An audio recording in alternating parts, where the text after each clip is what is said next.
Hello and welcome to another stream here on Behance and YouTube. My name is Anna Daviscourt. This is Anthony Sims. He is my best friend and co-host of the stream. I'm a children's book illustrator and I'm going to be illustrating today in Adobe Fresco.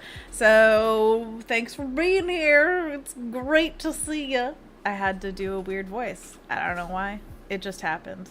Anthony, you're giving me nothing. Sorry, Look I at had me. both Behance, you, and YouTube audio going, and I had to go through the windows and mute all of them. I had Too no much. idea Too where you were much. and what you were actually saying. Did you ask me something? Yeah. I asked you what your Yeah, favorite I kind agree. of horse is. Oh, a palomino. Oh, wow. Oh, you had one. They're just Good job. pals. Amino. Like amino acids. Yeah. They lend you all of their essential amino acids when you ask, Yeah. because they're pals. I have to say I'm a sucker for a Clydesdale. Do you remember one time when we went to Astoria? We found one on the Yeah, street. we got a Found water one one on with the a street. bucket. Yeah. It's just hanging out. Yeah, we got to like pet it and feed it, and it was great. I might have cookie in my teeth. James brought me a little dish full of Thin Mints. Full of. There's one Thin Mint half eaten in that little dish. What? This is sad. No, When it's I happy showed to mine, see it was Look at it, it's a smile. every single Girl Scout cookie in existence, one of each. Some were frauds, Frauds! Whoa. and one was a ginger snap. Snap, snap. Fraudy I fraud. only have 2 boxes left of those Girl Scout cookies. Excellent. We got 4 boxes, and honestly, I don't think we got enough. And they were all Thin Mint. Nice. 2 sleeves each, baby. Oh, they're so good. Anyways, yeah, Joe, we're horsing around. Oh. Let's jump into Fresco, and I'll get drawing, and then we can talk about stuff.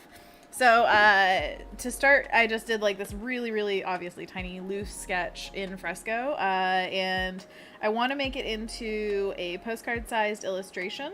So actually I should check this is just like a paper-sized aspect ratio. Usually I print on 5x7 postcards, and so I should make it, I like working slightly larger just in case of like I need to size down or whatever, it still holds its goodness. Let's see, so 5x7, that's 2 inches apart, so if I made it like 10x8, that still works, right? There's an option for large postcard on the far right. Could you just scale it after that? That is this exact size. Yeah. And then could you scale it if you put in 8? The height would change to whatever you needed the extra. Oh, if I lock it, then yeah, I suppose so. Let's see. Whoa. 7.143, baby! Yesterday was Pi Day. Yesterday was Pi Day. I did nothing for it. What about you? No, not for Pi Day, no. Is that real? Is that really what it does? Sorry, I'm just confused by this sizing. I guess. Anyways. No, you didn't do anything for Pi Day? Nah. Nah. Nah. Well, usually, didn't we celebrate that a few years ago? Was that a thing we did? I'm sure we did, yeah. Yeah, it's a celebration of numbers, so of course we did something because we're such big fans of them. I love a good pie. No. Didn't Yeah, you we cut love out the pie symbol with pie dough and put it on the top of the pie? We did something with the symbol. I can't remember exactly what it was because I've seen so many pies. I saw a friend of mine baked a pie, or didn't bake a pie. It was a bakeless pie. What did they call those? Like a moussey kind of thing. Oh. And then I think did cocoa powder on top in the pie symbol. Do you remember one time we did, wait, what was, I'm mixing up all my pies. I'm sorry. My brain is all over the place, but You have the book on pies. We really should have done something for it. we huh? really should have. But you're going to come You've over this been weekend, learning so about that'll be, yeah. aren't Is you? your project over? No, it's not over, but we were planning things. We were? Yeah. Okay, tell me the plan. You come over and we have fun. Okay. This is a Okay. typical 7 plan, isn't it? This is how we plan. Hey, come over. Okay, so this sketch is basically, it's a seaside kind of scape, because that's what Anthony said he imagined it to be. I basically started with like this archway, which I'm imagining is stone with like little steps and tons of moss and like, you know, old ruinous kind of things, plants coming out everywhere. And then having this archway open up to the scenery behind, and we could have it be the sea, if you want it to be that. And then, giving some cloud action. We could have a figure of human of sorts, because, you know, our eyes really want to see a human.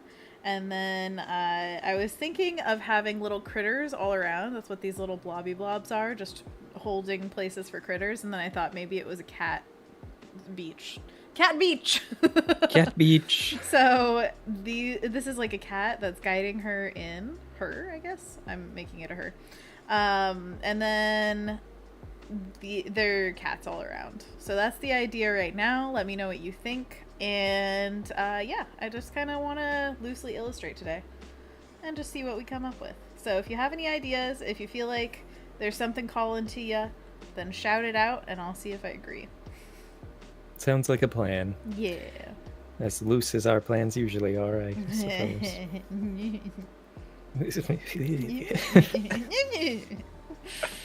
Sammy and I have been watching a new show on HBO. Oh. I told you that we were watching Westworld, and Yeah. we just finished season 1, and then Ashley took a miniature vacation down to Texas to see a couple of her friends, well, mutual friends, but she just got back today, and we're thinking we'll probably start season 2 Friday night or the weekend, depending on how these plans shake out. I don't know.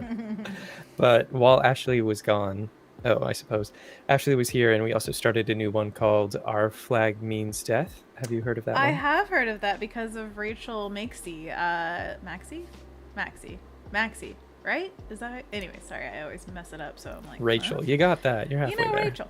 And one of her YouTube videos was sponsored by them, and it's like a goofy, dark humor pirate show. Yeah.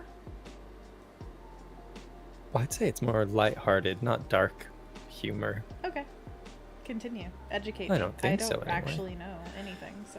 Well, I suppose there are bits where it's like, ew, that's gross, but it's funny. Is that dark humor? I don't know. Maybe it is dark humor. Crude. Maybe I don't know what humor is. I'm not that funny. Usually dark humor is like, What we we're do in at the a funeral shadows? and we make a joke about it.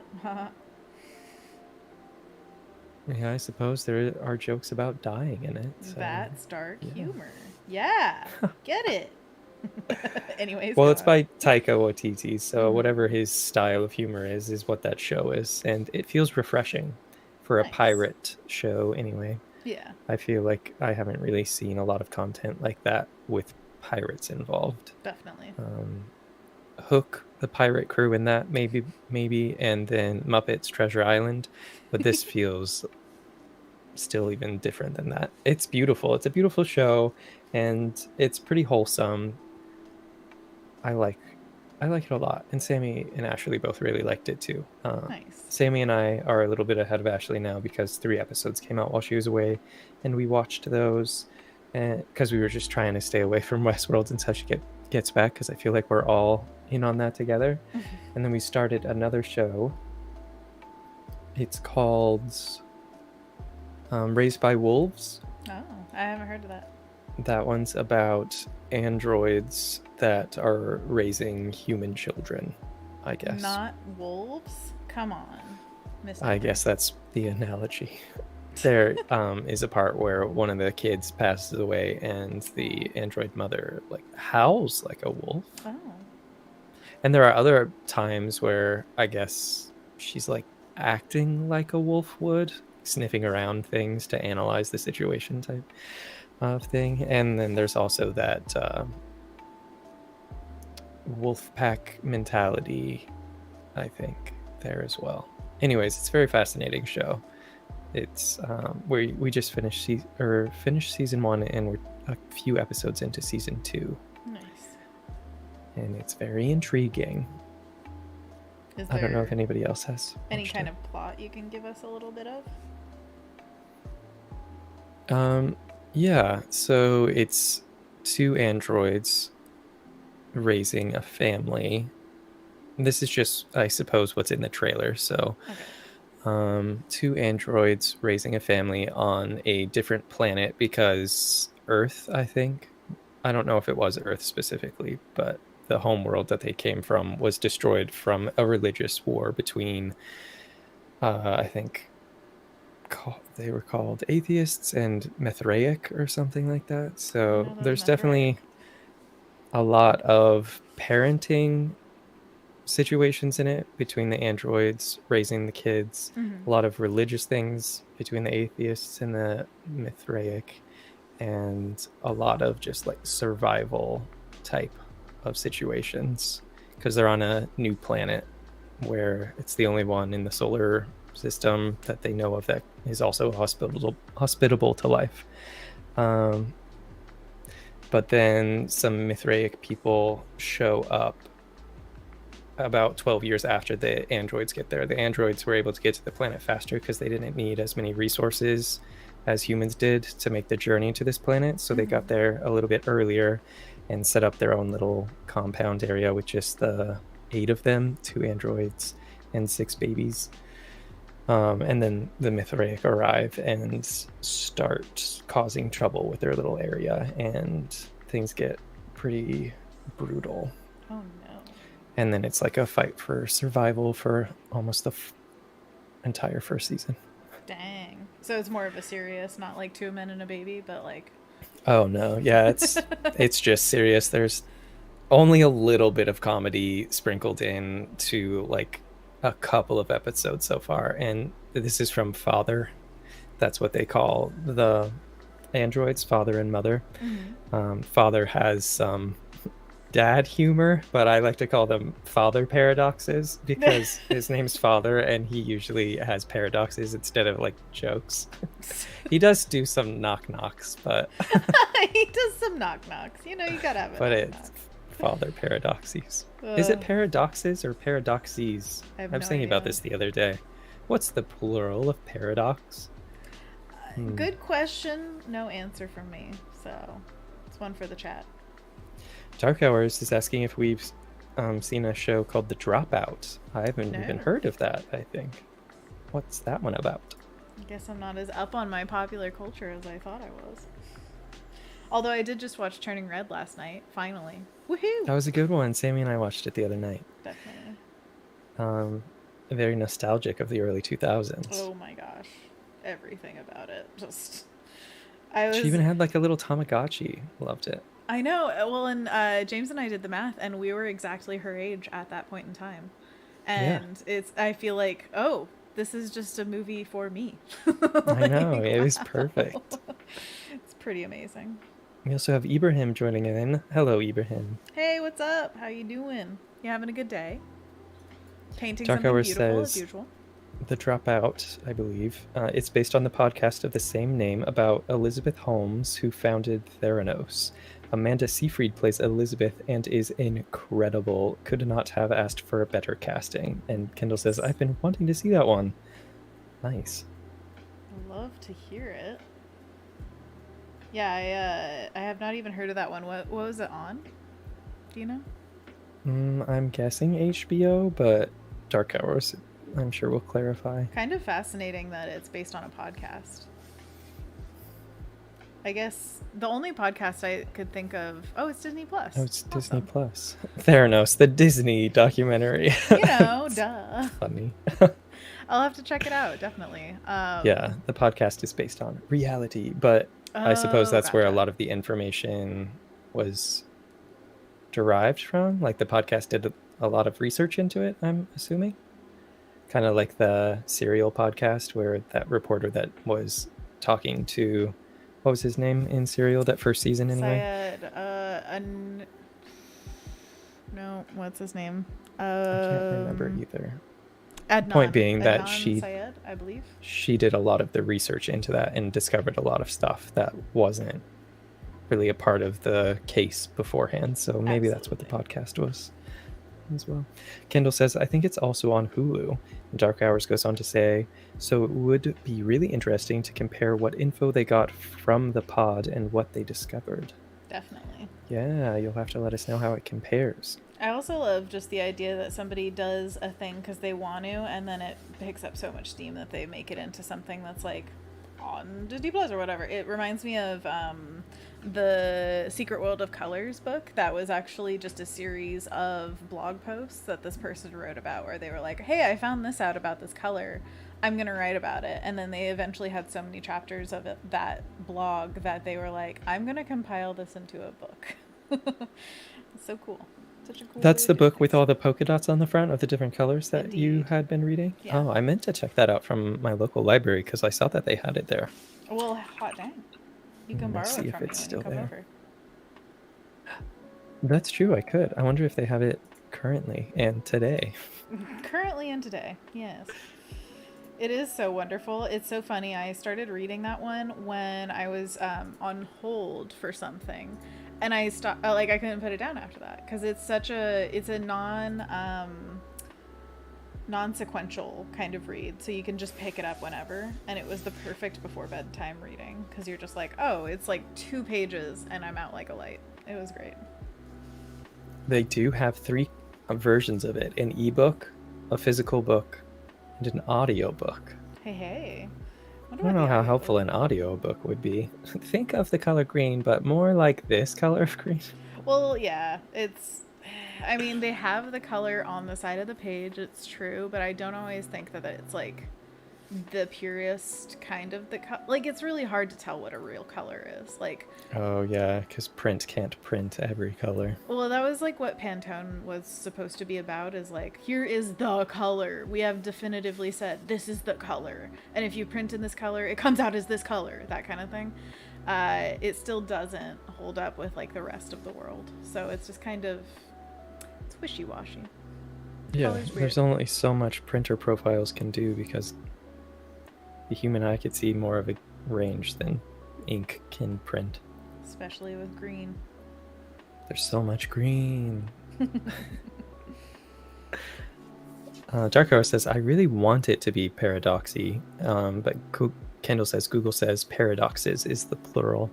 And then Dark Hours goes on to say, yeah, this is a fantastic case of reusing and repurposing content for multiple platforms. I wonder if they used Pantone for the book, because the softcover and hardcover has different paper, I think. So it would look different, I am assuming.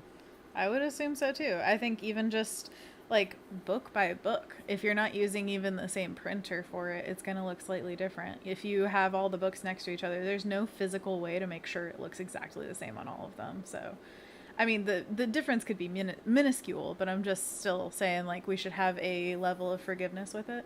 And also, yeah, sometimes they describe the color a little bit in the chapters, but also the history of the color isn't always, it's not important what color it is. It's more how it came to be, maybe some of the history around how it was named, or what kind of reputation it got for whatever reason.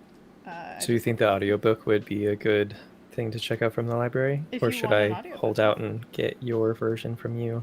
I think you could honestly do both. I'm totally down to like reread it at any time because they're just short little snippets of like history and context. It is very easy to forget and then reread. Are you offering to read it to me every night before I go to bed? Yes, I am. You will be my audiobook. I am your audiobook. Hello. Welcome. And then you could just hold it up to the webcam and be like, this is the color. We'll really just go down the rabbit hole of how trashy can we get this actual color. I just real life to print to webcam on screen on a monitor. You have no idea what's really showing me. Absolutely. I'll just make up whatever color I want it to be. Oh, cool. It's red. Also, this one's red. This one, very red. I've got it in my mind's eye. Yes, good. But yeah, it's a great read if anybody wants to check it out. The Secret Life of Colors. I like this archway. Oh, thank you. Oh, I'm trying to decide whether I want a path leading up to it or if it should just like be a small bit of rubble or like, you know, dirt at the base of the steps right here, and then the rest should just be like grass and moss. Not sure. But we should have definitely some like big dune grass, you know, at the beach, how they have that dune grass Yeah. where it slices you if your hand goes through it. Oh my Whoa. gosh. It's what happens, okay? It's the reality of dunes. They look all lovely and they're actually very not welcoming. I know. I feel What that often happens. when I'm on hikes. I think I was just telling Beth, I want to dive into it, but I don't also. I want it to be something that I can dive into, but Absolutely. That is forest the foliage wish. is not forgiving. Not even a little bit. It's kind of annoying. Like you see in movies, like even running through a field and somebody's like taking pictures or whatever, and it's like that's deeply uncomfortable. There could be snakes at your feet. It's not easy. It's not like you're walking on ground between the things. It's like not to But mention smile while ticks. you do it. Yeah. Yikes. Dark Hours asks, do beach mushrooms exist? I think Oh the my answer is gosh. yes. Do They they? do. Have you ever seen a beach mushroom? No. So you're lying. But that doesn't mean that they don't exist. I've heard stories. Oh, like They it's a do leprechaun exist. kind of thing where it's like, yes, the beach mushroom exists if you Yes. believe. Yes. Okay. I like I that. think it's just dependent on season and the foliage that they have to grow on at the beach, because the beach can be very moist and that's what mushrooms like to thrive in. So if there's like a beach tree that fell down, or like some sort of driftwood that's still semi-fresh from a tree that fell into the ocean and washed up on the shore and then somehow made its way to like the grassy dunes where it could have shade and thrive in a moist environment, I'm sure there are beach mushrooms, but I haven't gone to the beach during times where that would have happened. Gotcha. I just took a foraging class on Sunday. No way. Tell Yeah, me more. I will get back to you. No, I want to know now. What? Well, I didn't Give me memorize everything something. she said. She sent us the presentation as a recording that she did. So if you want, I could pull it up while I'm over and we could watch it together. I just want to know if there's anything you retained. Some mushrooms are poisonous and some aren't, and you could eat them, and these ones are bad for you, but I don't remember the name. And then these ones are good for you, and they look like this, but I don't know what they're called. Cool. I'm really glad that you're taking this class. And she had a dog. Oh, sweet. Yes. Yes, yes, yes. What kind of dog? Was he A nice? black one. An older black one. I think she called it something. I don't remember its name. Call me by my name. Dark Horse says there are dune mushrooms. In the dunes? Are you kidding There me? you have it. Are they poisonous? Are they not? Can I get them? Can't tell you. This is the cat returns, I'm realizing. A dune morel. Morels are edible, but then there are also false morels, I believe they're called. And this one in the photo kind of looks like one of those false morels, which you can't eat. Oh no. The more conical looking ones, I believe you can eat. I'm also not an expert, obviously, so do your own research. Or die. Die trying. It makes me wonder though, if there there have been instances where stores have stocked mushrooms that are deadly. Oh, I doubt it. You doubt it? That a store would stock a mushroom that is deadly? Yeah, you don't think they ever make a mistake? Ever? No, I think there's testing that goes into placing products on a large scale into stores, and also recalls when things like salmonella outbreak into things like lettuce and onions. So if there was like toxic mushrooms being sold in stores, I'm sure we would have heard about it. I also suppose that most mushrooms in stores are farmed rather than wildly foraged. But I'm thinking if there is a wild foraging one, like I remember in San Francisco at the Ferry Building, there's like an open air market kind of place.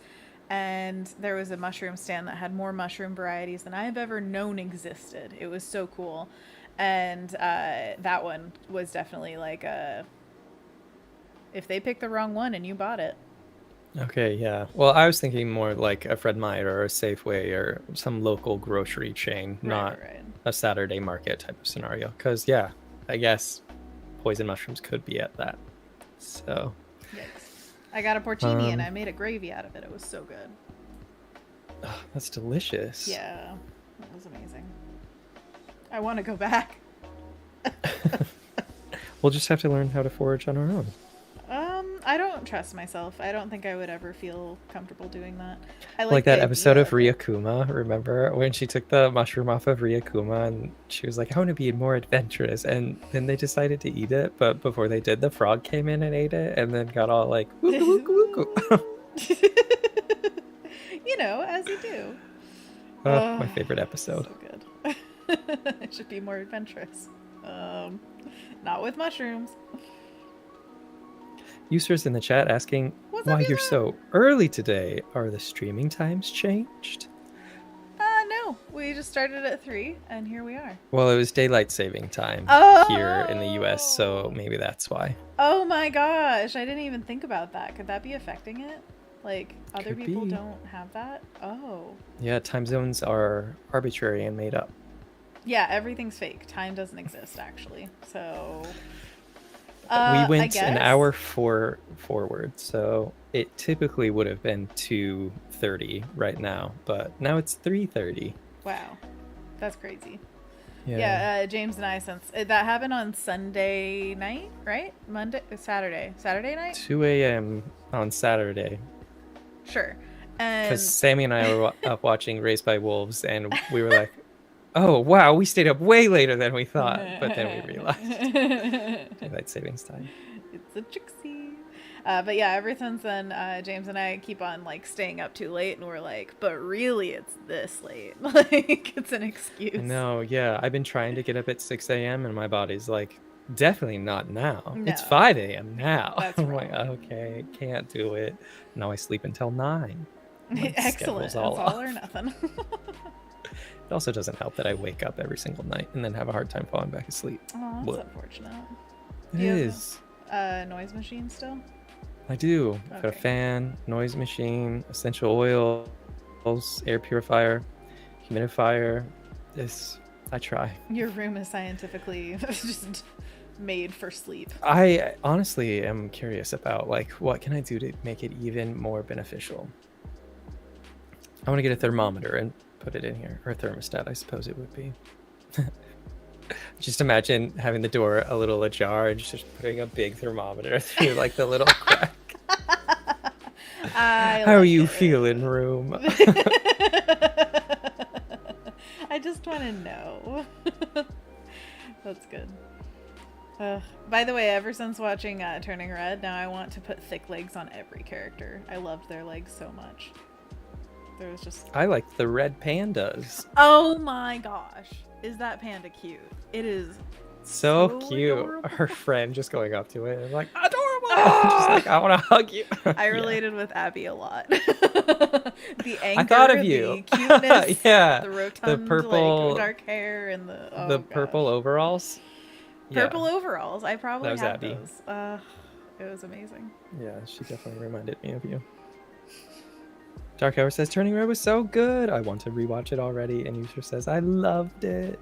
Yay! Oh, I'm so glad. Yeah, I gotta text my dad about it because he texted me before I had seen it, and he said dangerous message, and I was like, what? I feel I haven't seen it yet, but I think I disagree with you. Well, I mean, he's like that. He doesn't Yeah. actually think. I it's a know dangerous he wants message. to be like a Yeah, devil's advocate a lot of the time. contrarian. Yeah. Yeah. Silly man. But I want to talk with him about it and be like, well, you said something, so I have to say something. Yeah. That's the daughter you raised. He raised 2 of them. Daughters, yes, we will both argue with him to the ends of the earth. You will. You have. You still are. I'm still It's an arguing. ongoing. Forever and ever and ever. Yeah. Because he's so contrary, and it's hard not to have a conversation where every you're just day. like, Father.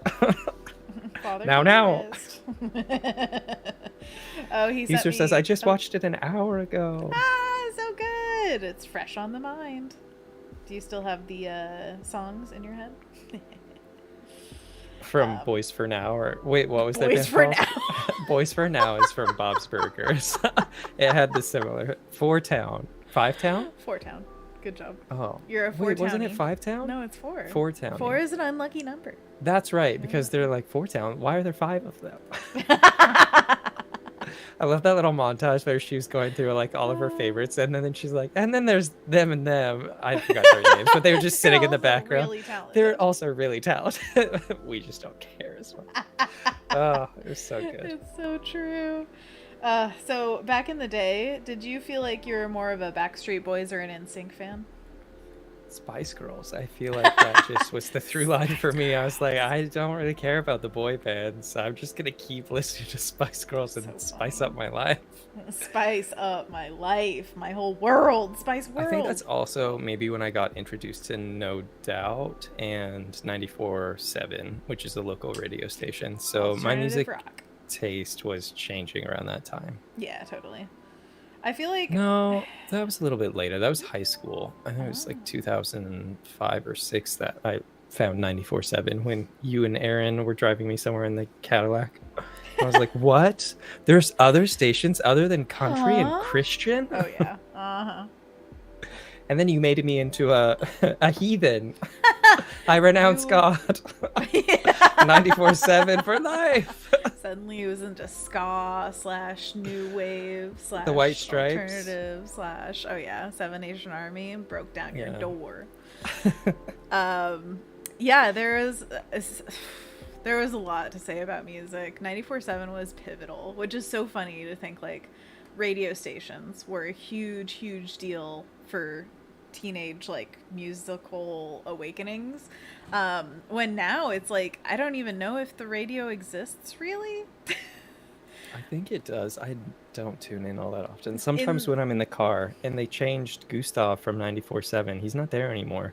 He's on a different radio program that I accidentally tuned to one day, and I was like, wait, he's the host here? This is my new 94.7. It's Gustav. And I'm in the car.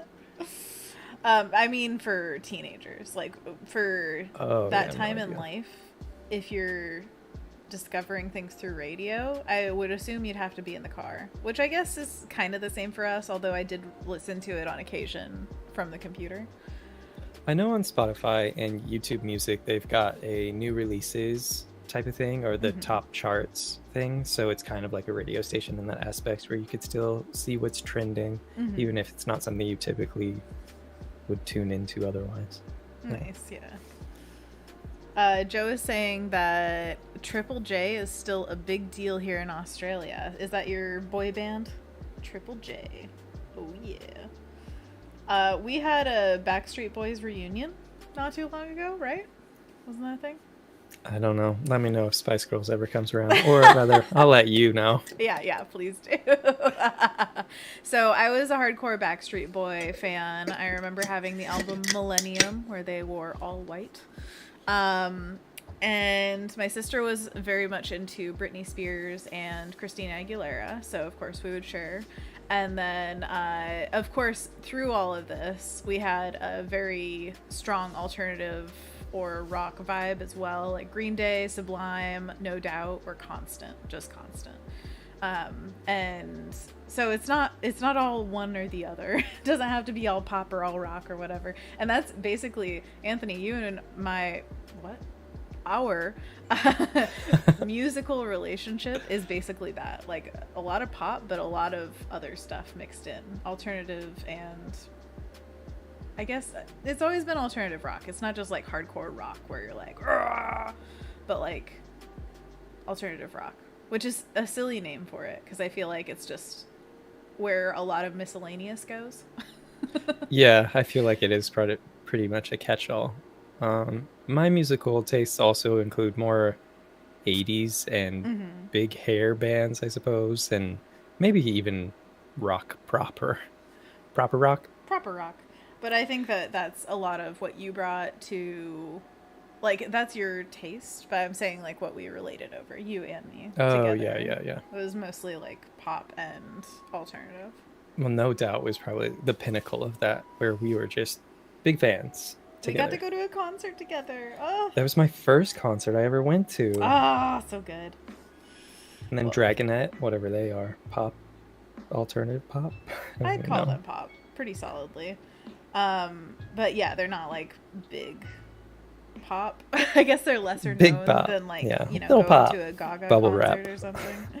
But yeah, that it's so funny that you mentioned that it was No Doubt and then Dragonette, because those two concert experiences are like very different but also very quintessential to concerts, because No Doubt we were like way back away from the stage on a Yeah, we grassy couldn't afford those knoll. tickets. It doesn't matter though. Like, I You're see there. them. Yeah, exactly. Look through the binoculars. But it was Our great. opera. Yeah. Exactly. We were very fancy. And so we got like the outdoor large concert experience, not up towards the stage. And then Dragonette was on the stage, basically. Like we were up against it with Didn't the Little speakers Boots in your open for ear. Dragonette at that same concert? venue? Indeed. It was great. That was also great because Yeah. we were big fans of Little Boots. And somebody stole her tambourine in Seattle, and she had to buy a new one in Portland, I think. Of course, If we I'm have a tambourine remembering store. that, remembering that correctly, I feel like she was like, somebody stole my tambourine in Seattle, so I had to buy a new one here in Portland. Well, it's just messed up. I wonder if she still has that tambourine for Portland and thinks of it every time she jiggles it. She probably thinks, dang it, somebody stole my favorite tambourine. I hate this one. Yeah, it sucks. It's not the same as the other one. Ugh. I can't imagine just like going on tour and losing your stuff. I would feel so mad. Yeah, Yeah. that is annoying. But the two experiences there, one being like massive and outdoor and the other being very small but like in the face of the band. I don't know. I always hate the being next to the speakers feeling. That was Marina and the Diamonds concert that we went to. Were you there? No, I wasn't there, unfortunately. That one was very close to the speaker, and I feel like it was just ringing afterwards. I think that that's why I don't go to concerts anymore. It's just the feeling of like, too old for that crap. Like, Loud. it hurts my poor little ears. But I also have had a burst eardrum since like I went to concerts, so not because of them, but like just since that time in my life. So I feel like I'm a little weaker now. Oh, really? Yeah, my ears are sensitive. I don't like it. Also, if We you could go whisper in my to- ear, I will cringe to like death. I hate ear stuff. Like if James is too close to my ear and he says something, I'm like, ah. Get away from me. I will stab you. Oh, if there's any blowing in the ear of any kind, I'm like, oh, like I can't deal with it. Ugh. You should develop the Elaine reaction from Seinfeld and just like push away. I like it. I'll develop that. Call it the Elaine move. In the future, we could still go to things at like the Keller, though, where it's like a seated concert experience. Because we went to Symphony of the Goddesses, The Legend of Zelda music Yeah. thing. And The Nightmare Nightmare Before Christmas. Yeah, totally. And those were good. Still enjoyable. Oh, absolutely. Yeah, I love a good musical experience. That's almost like going to a play or something. That's what I would feel like it's akin to. Yeah. I want to see the taiko drums when they come through Ooh. again. Yeah, That'd be that'd be fun. awesome. Ibrahim says, quote, too old for that crap. LOL, I feel you. Then Dark Oh, Hours yes. says, sensory overload. Yes. Can you do earplugs? And then Yusra in the chat saying, got to go. Or did the stream stop? No, we're still going. Going good. Oh, I don't know why it went black on Behance for me. Yusra says, got to go. Feels sleepy already. Pray for me, folks. This COVID thing is frustrating me. Luckily, I'm vaccinated 3 times, so it's less than a normal flu, but sleepy. Yeah, go get Oh, some you're sleep. definitely in our thoughts. Definitely. We'll watch the rest of the stream tomorrow, as I like it so much and can't Aw. wait for the result. All right, we're gonna have to put a little message in replay land for you. We'll wait a little while. So you're Maybe during really monkey gone. paws. But yeah, I really hope you feel better. Archways have a particular way of being built, and I know it's with slices of rock that are kind of wedge-shaped, so that's what I'm trying to get in here. You have the keystone, so it's fine. The keystone! The gatekeeper. The Everything looks as it should. keymaster. Is that it? That will be the cat on top, if we are going with cats. It'll be a sleepy lump cat. Maybe it has a necklace with some sort of seashell on it. Yes. That's the key to the archway. Anthony really wants seashells to be incorporated somehow, like And seaweed and just seafair things in general. yes. Kitschy coastal town stuff. Good, good, good. Yeah, maybe some glass floats hidden throughout. I think that's currently happening on the Oregon coast. I saw an article in Willamette Weekly where there's 200 across the beach for Let's everyone go to go out and find. Get 'em. Okay, that's the plan this weekend. We're gonna go on a coastal trip. That would be amazing. I don't know what the weather's supposed to be like this weekend. Maybe we'll find some mushrooms if it's rainy out there. I was looking at a Weather. house that was for rent at Seaside, and they had what was I thinking? Something about something. Oh, they just had big picture windows out to the yard, and I was like, can you imagine waking up having the big picture windows, knowing you're on the Oregon coast, and like just living that life? And oh, I could go walk down to the beach to go find the floats today. It's gonna be Carol's life someday. I know, seriously. So excited for her.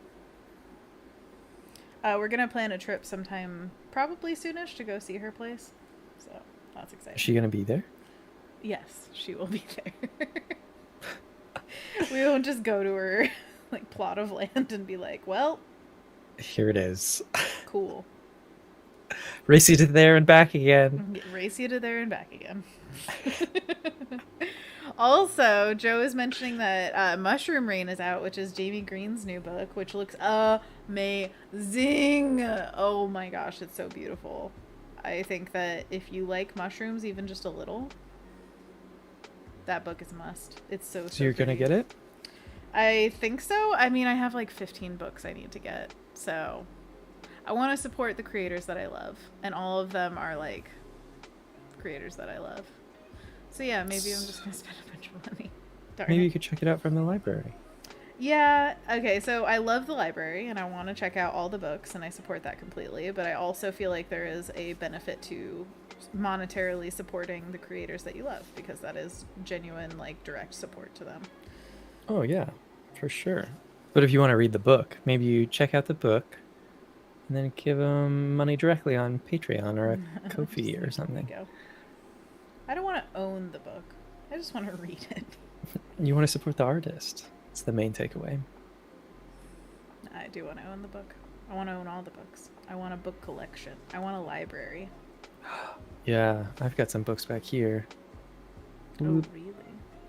3 shelves of them. It goes off the screen. Good job. All right, I'm gonna stop sketching because I know I could get like really into the sketching, but I want to be more into the painting than the sketching. So I'm gonna add some color and value here. Dark Hour says, I'm saving up for it as we speak. And Nice. Zoe in the chat, I believe that's how you pronounce your name. Hey, I'm so excited to see your lives live. It's the first time seeing you live. Live. Live. Zoe, thank you so much for being here. Yeah, we are painting in fresco today. We do this every Tuesday and Thursday, 3 to 5 p.m. Pacific time. And actually, I'm going to be streaming with Ryan next week. Oh. Yeah, on the 21st, so Monday. We are planning Not Wade? to... Oh, no, Ryan is going to be doing a, 4 days of streaming, and so he needed some guests, and I decided, yes, me, I am a guest. What day is that? You've not I told me a believe- thing. Yeah, I haven't told you a thing because I haven't told anybody a thing, and we're still, we're meeting about it, so the time could change, but right now, what we're planning is the 21st. Let me see if I have the timing in our messages. It's a Okay, so Monday, tentatively, it would be the 21st from 12 to 2 p.m. Pacific. And then we'd still be doing our stream, or would that count as one of the streams for the I would week? still want to do our streams, but we'll just play it by ear as we do every week to make sure that we're ready for it. And does he want just you or me there as well? Well, we were planning it as just me. I think it's part of That's fine.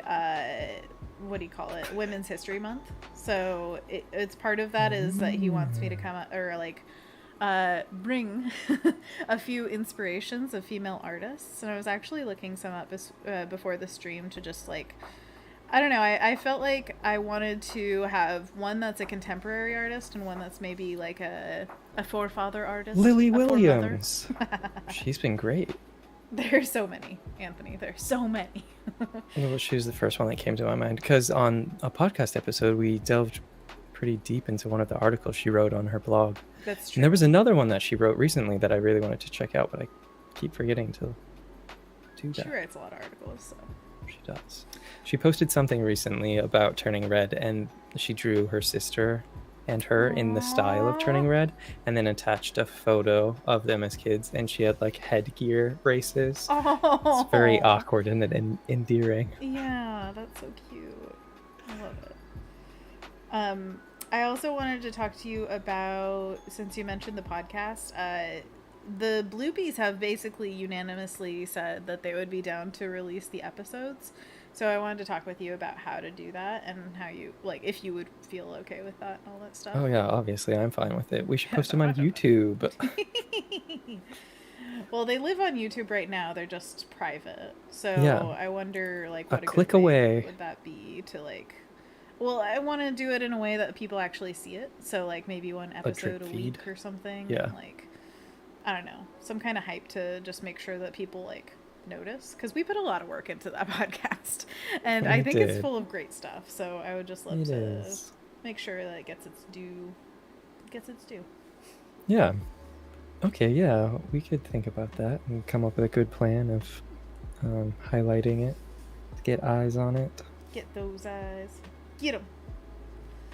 By the way, I'm just laying down some colors, generally thinking of like beach vibes, but I'm going to definitely manipulate them with like color balance and all that jazz. And see what kind of stuff we want. Do you know when you're gonna iron out the plans with Ryan? Why? So he's asking, I'll have to do some calculations to see what time that is, because I live in Brazil. Oh, gotcha. So just trying to plan ahead. I'm going to be talking with him tomorrow, and if all goes to plan, then it should be on the 21st, 12 to 2. PM Pacific time.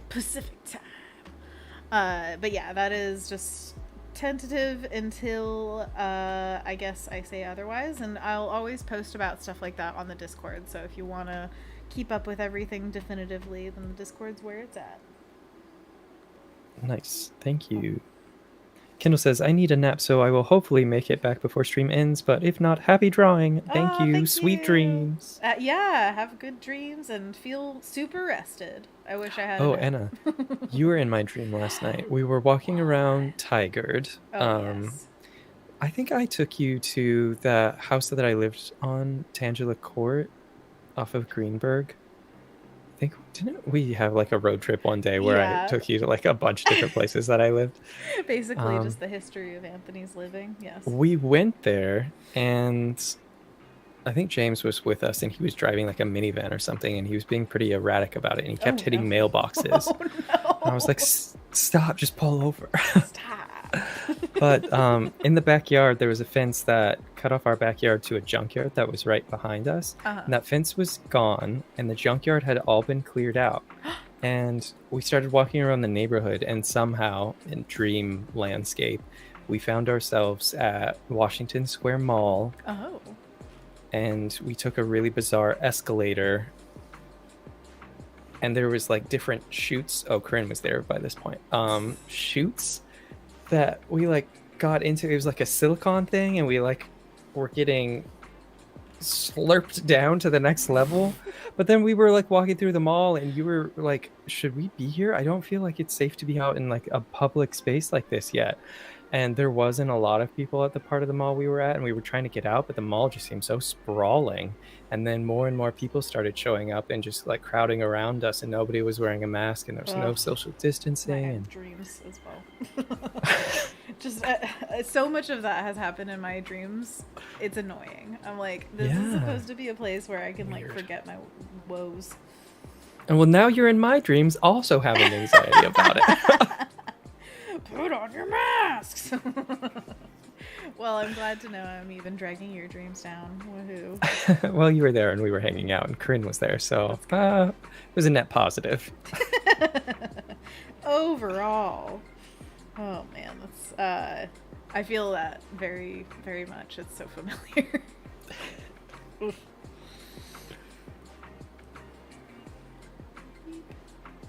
Anthony Jackson says, quite an interesting and yet fascinating dream. Yeah, what can you read into that? I've been watching a lot of shows about futuristic transportation methods and also not feeling safe enough to go out into a public sphere like the mall yet. Maybe, I don't know. I think cases have been dropping pretty drastically. Let's check. It still, to me, it makes me very worried to think about the lack of just care given to the public right now, that the CDC in general seems to have given up on like giving any sort of guidance on the public level. And to me that makes me feel like even if cases are going down, I don't like that. I really just want Yeah, it honestly, to be more. I feel like the CDC has been in an economic government pocket where they're just giving advice that probably isn't the best advice just to make the economy more profitable. But you, I don't know, just keep checking on your own and do your own research. It looks like cases are back in the double digits, so that's promising. Whereas Back in the double digits. What a lovely world. in January, it was close to 2,000, 1,500 to 2,000 per day. And then, yeah, I'd say from a couple of months ago to now, where it's double digits, it's a lot better. Last year, around this time, we were even in single digits. Single in digits late would March. be lovely. Yeah. Yeah. Well, we're getting close. It looks like this chart is just on a downward growth pattern. Love that. And that's just in our area? Or all of America? This is Multnomah County specifically. Very specific. Okay, gotcha. Which, by and large, has been the most case heavy in all of Oregon. For sure, it's got Portland. So, it's gonna be. But all of that is to say, just keep yourselves safe, and we hope the best for everybody. And so sorry if you're going through it like you sir right now. Yeah. Rest. You rest. Dark Hour says, pals, I'm so sorry the CDC is not stepping up for you. Yeah, same. You know, there's a lot to improve about the world. That's one way to look at it. You know, we just have a lot that we can do better. And we will, right? Right? Mm-hmm. So how's the drawing going? Pretty good. I have some like base colors down for chunks of this. I just wanted to fill in the stairs before going in and manipulating the colors a bit. So I want plenty of like moss and growth and things like that. We're definitely gonna play around with some stone colors here because stone can be every color basically. It's pretty amazing. It's actually one of the first things that my painting teacher, Zavu, was teaching me about. We actually went to the beach for one of the painting classes, and there was this gigantic like cliffside of rock that she decided to paint. And she was putting down a bunch of colors that made sense, like light blues, dark purples, stuff like that. But then she put down this hot pink magenta. I was like, what? And she put it in on some of the surfaces, and she's like, see, look, if you look, you can actually see this color. I just like pumped it up a little bit so that it can read a little bit more as like one of the colors amongst here. It was one of the most beautiful rock paintings I have ever seen in my life. And I was just in awe that like, yeah, you could see the color there, but when she put it down, it was like it was more right than even reality.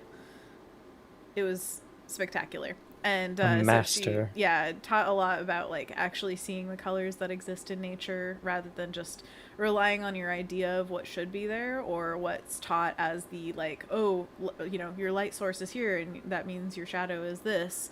It's really just what she was teaching was more about seeing what nature gave you and definitely not what photos gave you. It was all about plein air painting.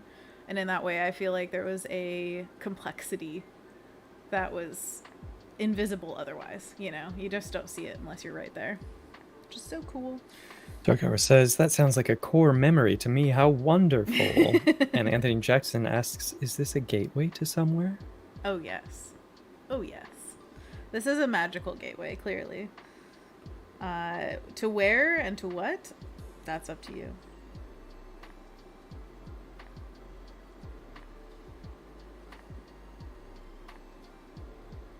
Any color. You were right. Looks like they're going through the whole range. See, stones or anything. But yeah, it also depends on what type of stone. Literally, I could pick any of these colors and it could be correct for a different type. And I'm definitely going to add in a ton of variations, so it's not going to be just one color. It's going to be all the colors. But I'm just picking one right now that works well for what I want to do. And I also am kind of grappling with whether I want this to feel like a sunny day or somewhat like misty. Might add some mist, possibly. We'll see. Ibrahim says, I wish I could go out and do plein air painting more. Definitely. I agree. I wish I could do it regularly. I don't even need it to be like all the time, just for like some kind of system to be in place where it's like, okay, I go and do this. It's part of my routine. Maybe once a month, maybe once every 2 months, who knows, but just something. Yeah, I'll go with you. Okay, let's go. Spend hours outside every month. I'm down. But yeah, it's something that will benefit no matter what like line of artwork you do. It's so beneficial to learn from life, you know? Oh yeah, for sure. Maybe we could do baby steps into it and just do it in your parents' backyard. There's plenty of inspiring plant life back there. And lovely scenery. And I'm sure your mom would provide us with some snacks. I need snacks on my artistic journey. This looks just about done. Yeah. Yeah. Yeah. It's color blocking. So he says, it's the doorway to Cat Narnia. Cat Narnia! And Dark Hour says, Aslan in his younger alternate form, for sure. Clearly, yes. But which one is Aslan? The leading one or the one resting on the keystone? I think the one leading is Aslan, and then the one resting on the keystone is... no, actually, Aslan is on the keystone. The one leading is Mr. Tumnus. Mr. Tumnus, yeah. And then we'll have like one evil one poking out from behind the rocks, and that's going to be the Frost Queen. You could have Mr. Tumnus one be Sphinx in the front and then Furry on the back hind leg. I love it. Normal, yes. Yeah. Okay. Dark Horse says, yeah, yes. Oh my goodness, Anna, I love this. It's all coming together, friends. Okay. I wanted to add a few of these lines. I do want to keep the lines as we continue painting. We're definitely going to get rid of some of them. So I guess I'll duplicate this just to make sure we don't get rid of something we like. And then I want to paint over all of it. So I'm going to, since I talked about that Azaz story, I'm going to add some hot magenta in here. Magneta. We have about 1 minute until Monkey Paws, so prepare for that before you delve in too deep into whatever this next step is. Yeah. I mean, thank you for keeping me on time, friend. You're welcome. I want to paint. So he says both of them, and they morph into Big Aslan. Nice. Mega Aslan. Like a Steven Universe moment. Oh my gosh, yes. One of them is Az, the other Lan. You're just too clever. Fusion cat. Fusion cat! Alright. There. Super It looks Siamese? weird now, but trust Super me. Siamese? Super Siamese? Oh my gosh. So now is the time for us to get into what we call monkey paws. This is a hand stretch that I'm going to describe and you guys can join along. This is also your time to remember to take care of yourself. So maybe close your eyes to give yourself a break from the screen. Maybe drink some water. Definitely yawn. And then we put our hands out in front of ourselves, fingers to the sky, palms away from us, and then we curl them into what we call a monkey paw. Ooh, ah, ah. Ooh, Great job. Then second pose, we put our fingers to the ground, palms towards ourselves, and then curl them in. Ooh, ooh, ah, ah. Ooh, ooh, ah, ah. Great job.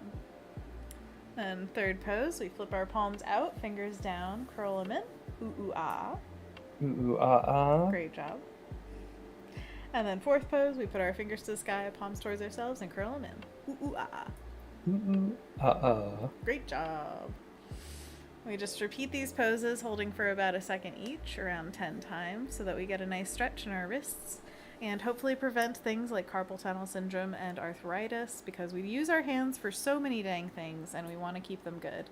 So let's do some preventative care together to remember that we need to care for ourselves in many ways.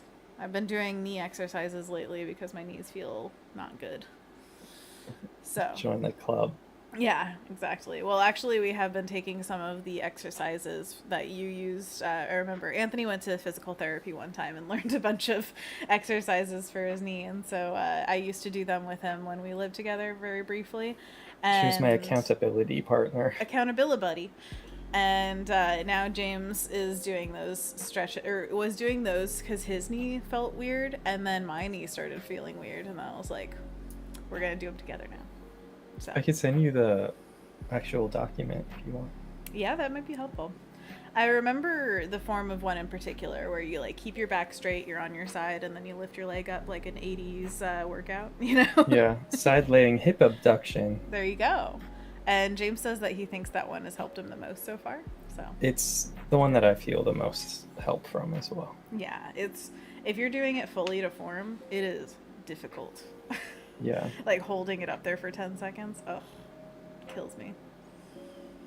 But doing anything to take care of yourself is definitely better than not doing it. So just take care. Pay attention. Just a little bit. Is that about 10, maybe? One more. You've been keeping track? No. Just feeling it out. Alright, then when we're done, we gently shake out our hands to loosen them back up. And then do a few shoulder rolls and some neck stretches. So I'm going to put my ear as high as I can on one side. Listen to the sky. What's it saying to you? Am I whispering in your ear? You can't push this away. I hate it. Thanks. You're welcome. There's a commercial where Jennifer Aniston is doing ASMR for Aveeno, and it makes my skin crawl every time. Why? Is she whispering the whole time? Yeah. Just like, this is Aveeno. Listen to it. It's ASMR. I hate it. Some ASMR is great. Others, I did not like. So you can't go to concerts because they're too loud, and Yeah. you don't like it when people are whispering. It's like the Goldilocks zone in your ears. Joe nailed it. It's a sensory kind of disposition. Overload? Well, overload happens sometimes. Like at concerts, it could definitely be an overload. I remember one time when I was leaving from work downtown, I was getting on the bus and I had a sensory overload like episode where I was like, I can't be out here right now, and I went back to work just so I could have a quiet space, and I couldn't go home for a while.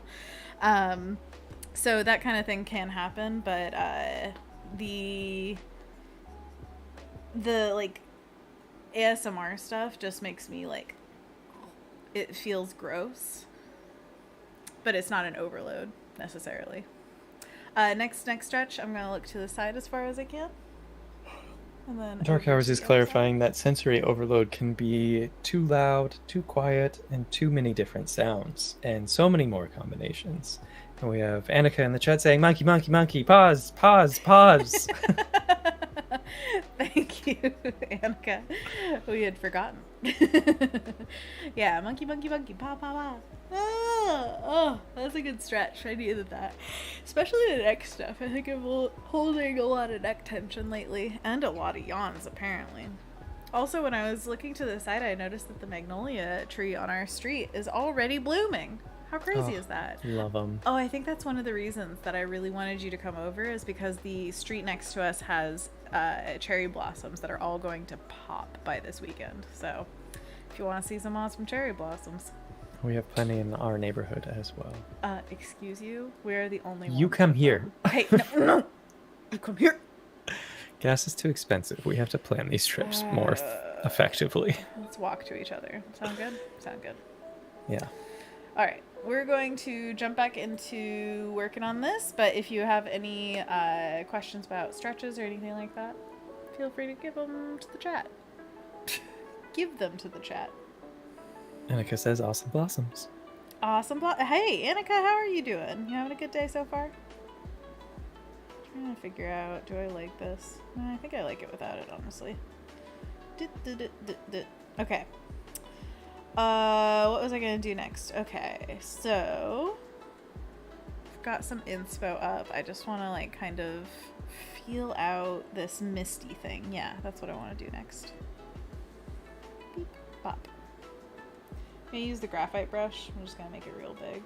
Annika says, OMG, do you all know Anna's on Adobe Live next week with our very own Ryan? It sounds like other people did know before you talked about it. Apparently, Annika knows, but I had no idea. But yeah. I had an idea. I had no idea that Annika knew. Oh.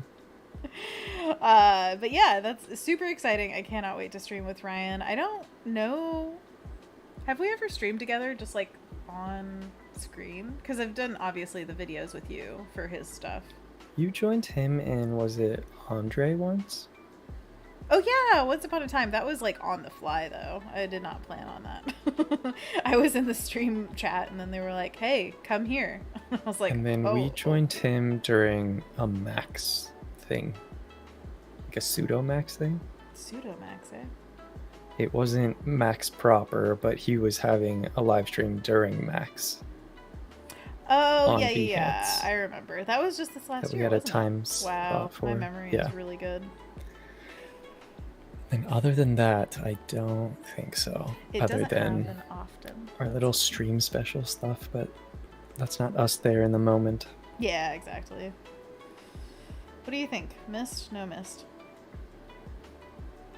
Mist makes it more mysterious, Gate. No mist makes it feel like it isn't as mysterious, but still magical. Is it jolly? Less jolly with mist. More jolly without mist. I mean, I like jolly, but also I like mysterious. And I think with this one, it's just kind of a random scene, so I'd like it to have some kind of mood. I think mysterious is the way to go. Mm-hmm. With little sparks of color. But not too much. Not too much. And we could totally change like the sky color and all that. We could even make it at nighttime if we wanted to. Oh my gosh. Or maybe the mist is just very mysterious. Like, oh, this doesn't look like it should be here right now. But it is. What could it possibly be? What was the other thing I was thinking of? Oh, making the archway have a different scene behind it, like it was a nighttime, but only through the archway. That'd be fun. Ooh, yeah. Stargate. Stargate, literally. Anthony Jackson says the mist can guide someone to the gate or somewhere else. And then Dark Hour says, ooh, mist, sunset, sunrise. Like a dawn ceremony, ritual to enter the netherworld, glowing runes on the archway, like it's a moonstone archway. Oh, and Annika says 9:30 a.m. PT, if I'm not wrong. Anna can correct me if this is the wrong timing for Monday stream with Ryan. Still working out the kinks, I think. Yeah, so far the plan is on my end 12 to 2 p.m. Pacific time. That's all I know. On Monday so far. But Dark tomorrow goes we'll on be to having a say, meeting about it. So teleporting you to the Moon Kingdom. Heck yeah. Bliss says, this makes me want to settle down early and watch Over the Garden Wall. I've been wanting to watch it yet again. It's so good. It's so good. I agree. Alessandra is asking how our weekends were. It's Tuesday. Weekend, pretty good. Watched a lot of Raised by Wolves on HBO. Your new favorite Ate show? a lot of Girl Scout cookies. Oh my gosh. A lot. Yeah, it was pretty relaxing. I should have posted all of this journey because it was quite the journey, but we were waiting for those Girl Scout cookies, and every single day I would wake up and first thing look at this tracking, because on Friday I was like, oh, hey, James, guess what's coming? And he was like, oh my gosh, Girl Scout cookies, are they almost here? And I was like, it says by the end of tonight. It's supposed to be here by 7 p.m. And it was like UPS, so I was thinking maybe they would just deliver it to our door or something. And then every single day it would just be like, it's going to be there by 7 p.m. on Saturday, on Sunday, on Monday. And I was just like, oh my God, I'm dying. And every day it would have some new update on the tracking. Like, oh yeah, it just got to the facility. Now it's scanned at the facility. Now it's being taken off to USPS. And I was like, They're taste testing one of the boxes for quality assurance. Oh, had to send it back. It wasn't good enough. So yeah, it was just this never-ending kind of journey, and then it finally came, and it was great. So big whoop-de-doo. And those were all Thin Mints.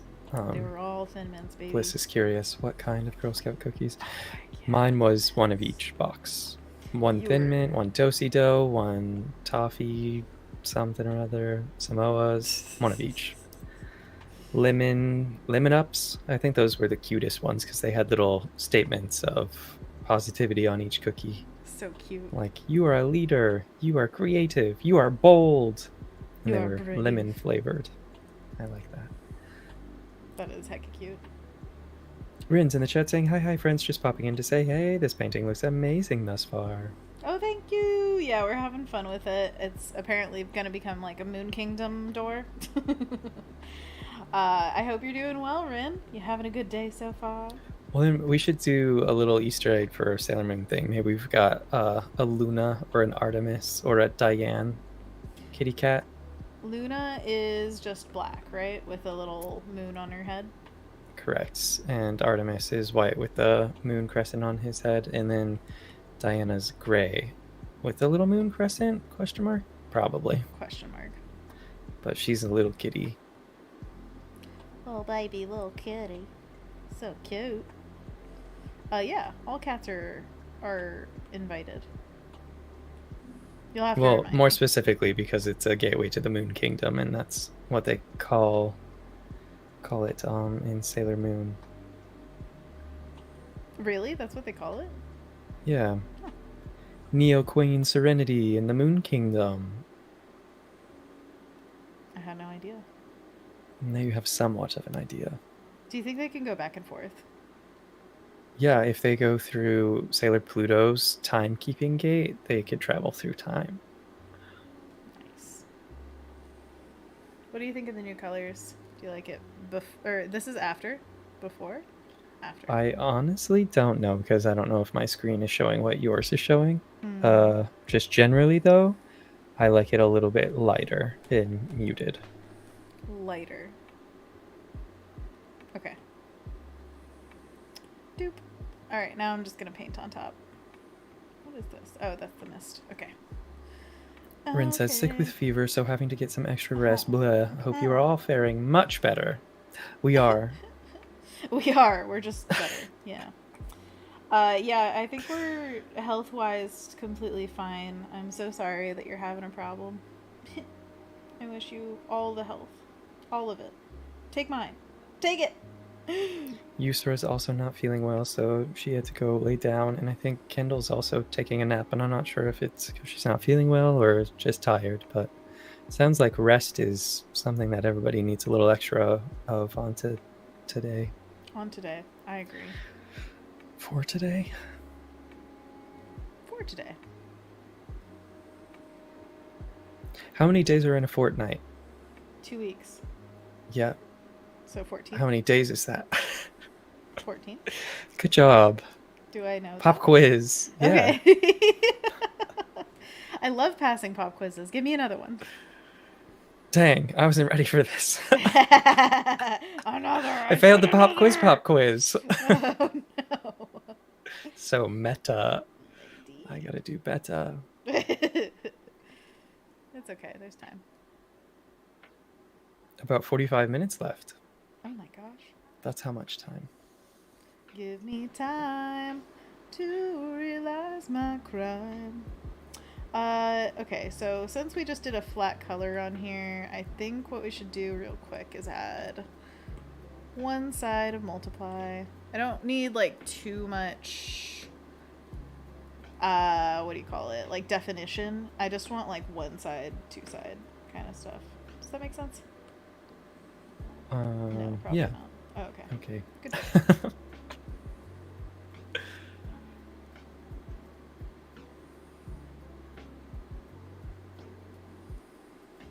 I guess inside, well, this is gonna be dark too.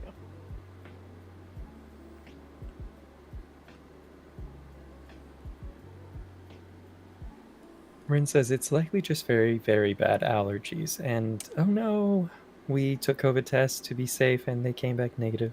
Thankfully. Oh, good. Dang, that still sucks. But yeah, it's good that's not COVID for sure.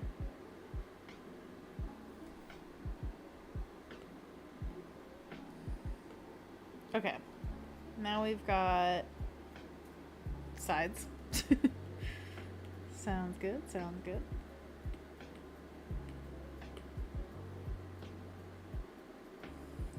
Ooh, okay. I'm feeling things. So we've got this moss on top. We can do some rim light action if we want.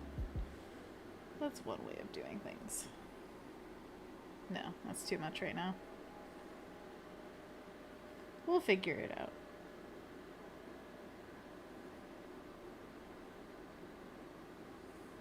Maybe I just want this cranked down a little bit. Yeah, I think that's better. So, what would you call it? When there's a cube that's lit and you see the different planes of it. Is that like three-sided lighting or something? There's a name for it. I don't know if you know that. I don't. Okay. Well, isn't it usually just one source of light, but just because of the planes facing different directions, it's getting different amounts? Yeah. So it's not like three. I don't know if that sounds right. Okay, well, what I'm trying to describe is what I described. So, as long as you understand that. For the moss? For the rocks. So, what I'm trying to do is get a side where there's shadow. There's like a top side that's kind of ambiently lit by the sky. And then where it gets a little bit more complex is this nighttime thing, where we have this side of the stone. How do I just show this? This side is facing not directly facing the sun, so it's not the lightest part. But then also the inner part of the arch is going to be even darker than that, so it's like a mid-tone. This side is a mid-tone. And then this side of the archway on the inside is going to be even darker. Does that make sense? Mm-hmm. So the lightest face would be the top. Well, the lightest face would be directly facing the sun. I don't know that we're gonna have any directly facing the sun, but in theory it would be the top. In actual, like, looking outside and seeing what's happening, it's not usually exactly like that. And again, we're not going for full realism, so we don't have to pay attention to all this stuff. You don't say. What? Annika says, this looks super fun. How did you think of this piece? Is it part of a bigger story? I don't know. Oh, we just started drawing it. Maybe it's just like one of those moments where you had like a dream and then forgot it and then you draw it later. Know what I mean? Well, initially before the stream started, Anna had a little thumbnail of something, and I don't know where she was going with it, but I just blurted out it looked like a cave-side entrance on a beach, and I think that helped set a little bit of this, but then Anna took it a little bit further and wanted to put cats in there and have a figure following the cats, and I was talking about implementing some beach stuff in the cats' designs, like seashells and seaweed and things. Like, they're just nymph cats of the beach. And then we were talking about where the gateway would lead, and I think Joe in the chat was talking about Moon Kingdom, and that's why it's nighttime through the gateway. That's how we got to this full circle moment. Moon, cat, beach, archway. Duh. And I think Anthony Jackson might have mentioned something about mist guiding places. Which we And can't then there really see was the mist all that much right Narnia. now, but... There's mist. Oh, there it is. We'll figure it. Oh, if I don't Oop. break my iPad first, we'll figure it out. It's fine. We'll figure it out. Rin says, ooh, dream portal. And then Dark Hour says, do we want to do a little faint swirl in the gate to make it look like a portal? And Annika says, OMG, yes. Really cool. And then Alessandra says, OMG, I saw 2 small chipmunks fighting in the middle of the road in the parking lot, jumping off rocks like the ones Anna drew. Talking about chipmunks I saw. And then Annika says, I admire your work so much, Anna. You're a constant source of inspiration. You're the contemporary female artist you're going to talk about on Monday. Well, so I really love funny you me. Me. Well, yeah, we were talking about female artists earlier, and I'm torn on whether I want to mention one that is contemporary or older than that. But I mean, it doesn't have to be one person; it can be multiple. So I think I'm gonna come up with somebody who is working right now, because I do love there's like a hashtag or something that somebody used where it's like pay living artists, and I totally agree with that. Like, dead artists are lovely, they made amazing work, but they aren't alive to benefit from you supporting them. So if you want to buy some artwork, buy it from living artists. It's much more beneficial. And then also paying homage to like people who are the inspiration for the living artists that I love. That's what I want. So like look deeper at their inspiration and find somebody who doing that good work, you know? Bliss says, amen, sister. And Annika says, don't forget to click that thumbs up, you guys. Aww, thank you. And Rin says, they go through the portal and have a magical moon girl transformation moment, transitioning into their moon selves. And Alessandra says, this looks great, Anna. I've been doing some mini flowers on watercolor paper using colored pencils. Awesome. That sounds great. Wow. I want to see it. You should show it on the Discord if you have the chance. I'm going to look at some reference of the beach. And also open Discord because I don't have that open right now. Gotta have it open. Gotta have my pops. Mm-hmm. Beep. Okay. Let's see some beachy beach. Yes, beach. Yes.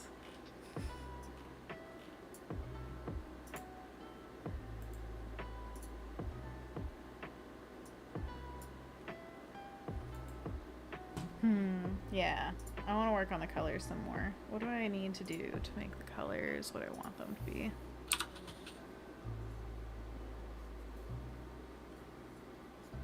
I think I might go hard with the... It's funny, but usually I don't go for hue saturation layers because I find them too... I don't know, like the control you have is extreme, as in like if I wiggle this a little bit it changes the color completely. So usually it's a little harder to use than say like a color balance, which just zhuzhes it a little bit. I'd say I use this mostly when I know what I really want, and so color balance is more for when I'm looking for something but I'm not quite sure what I want. So usually it's more of my vibe. Zoe has to head out. See you, Zoe. Saying Thanks it for was being here. lovely seeing you guys live. It was lovely having you here live. Thank you so much for showing up, and we hope to see you again soon. Oh, did we give Yusra the secret message during Monkey Paws? I don't think we did. So, you can't whisper. Oh, hypocrite. Sorry. Yusra! Yusra, we really hope that you feel better. Thank you so much for just being part of this that we have going on here. You've been here since almost the beginning, I feel like. It's been a long time. Anthony, is there anything you'd like to say to Yusra particularly? Oh yeah, I've got the goodies that you sent me that I got from you a little while ago. I like looking at my pins and my postcard and my little handwritten note. It says "love you" at the end, but it's love you. Yeah. It's cute. That is adorable. And I just want you to keep on making and keep on having a great time because you're a great person. And we Yeah, appreciate cuddle you. with your cats. Feel Absolutely. good. Feel better. Thank you, Replaylanders, for watching. Yeah, we hope you all feel good and cuddle with your cats. Or dogs, Absolutely. or selves. I don't know. Yeah, cuddle with yourself. Go cuddle. It's that time. You know what I'm gonna do? Cuddle yourself? No. What? I'm gonna collapse Commit? everything. Yeah. It's what I do. It's what I live for. Rin says, going to head back to resting for now. Thank you so much for streaming and hanging out. Lovely work today. Best wishes. And Annika says, I am glad the time change happened because that means Anna streams earlier for me so I can at least come say hi, lol. Oh, that's Anthony, so how sweet. have you been? I've been good, thank you. Beep group. That is so sweet, Annika. You're ridiculous. You're ridiculous. Really nice. Ah, okay. Move down here. Yes, good, good. Okay, there we go. Merge it, baby, merge it. Oh, yeah. All right, now we're free to go crazy. Okay. Jake Green merging into the chat. Merging. Merge. Hello. I'm gonna go crazy and like really mess with the colors for a second. So just hold on to your pants. Are you holding on? I am. Okay, good. Jake says, I love this. Alessandra says, so and I posted my flowers on current work. All right, we're taking a break to look at current work. Boop, boop, boop, boop, boop. Let's check it out. Oh, they're so cute. Okay, check it out. Look at these guys. This is colored pencil on watercolor paper from Alessandra. That's awesome. These look like crocuses, and then we've got maybe a violet, possibly. Did these come from reference, or are they just from your noggin? They're beautiful. I love your color. There's so many crocuses popping up everywhere in our neighborhood, and they come in so many varieties of colors. They're beautiful. They really do. They're amazing. Agreed. Ignore my pajama pants. Never. The pajama pants are part of it, okay? also says, yes, from reference, but I changed it my own way. Excuse me. Nice. That's awesome.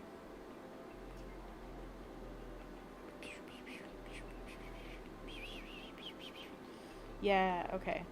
So I'm gonna back up for a second and kind of try to look at this as a color piece for a moment, just to kind of make sure that... Sorry, I'm gonna sneeze.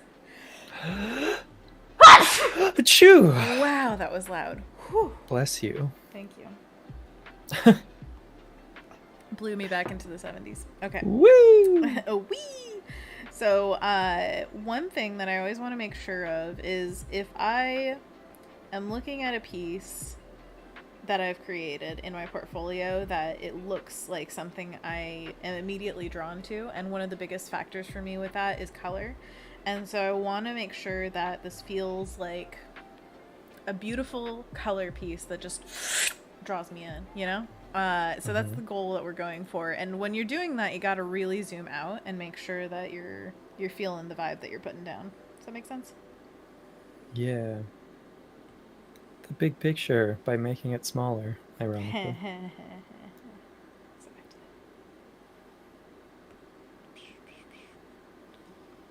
I love the muted tones in some ways, and then others I'm like, don't like that saturated green. But I want it to be more saturated than that is, so. Sometimes you just want what you want. All that she wants is another baby. That's a song that you sang to me. Yeah, it's how I serenade you. Yeah, it's how you serenade me. That's what I was thinking.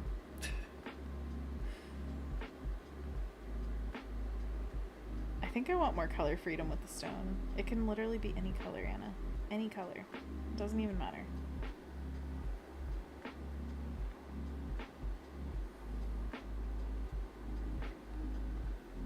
Yeah, I like that better.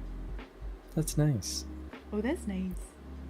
Anthony Jackson says I must go watch a very important movie before the day is done. This piece is Ooh, beautiful. I very will catch you all in the Discord. See Oh, ya. thank you. See ya. Thank you so much for being here, Anthony Jackson. You're amazing. Also, some of my favorite color combos lately have been kind of based around pink and green. Not in a like bubblegum pink and Kelly green kind of way, but like a dusty rose and sage kind of green. Do you know what I mean? So, Like these ones? like these ones.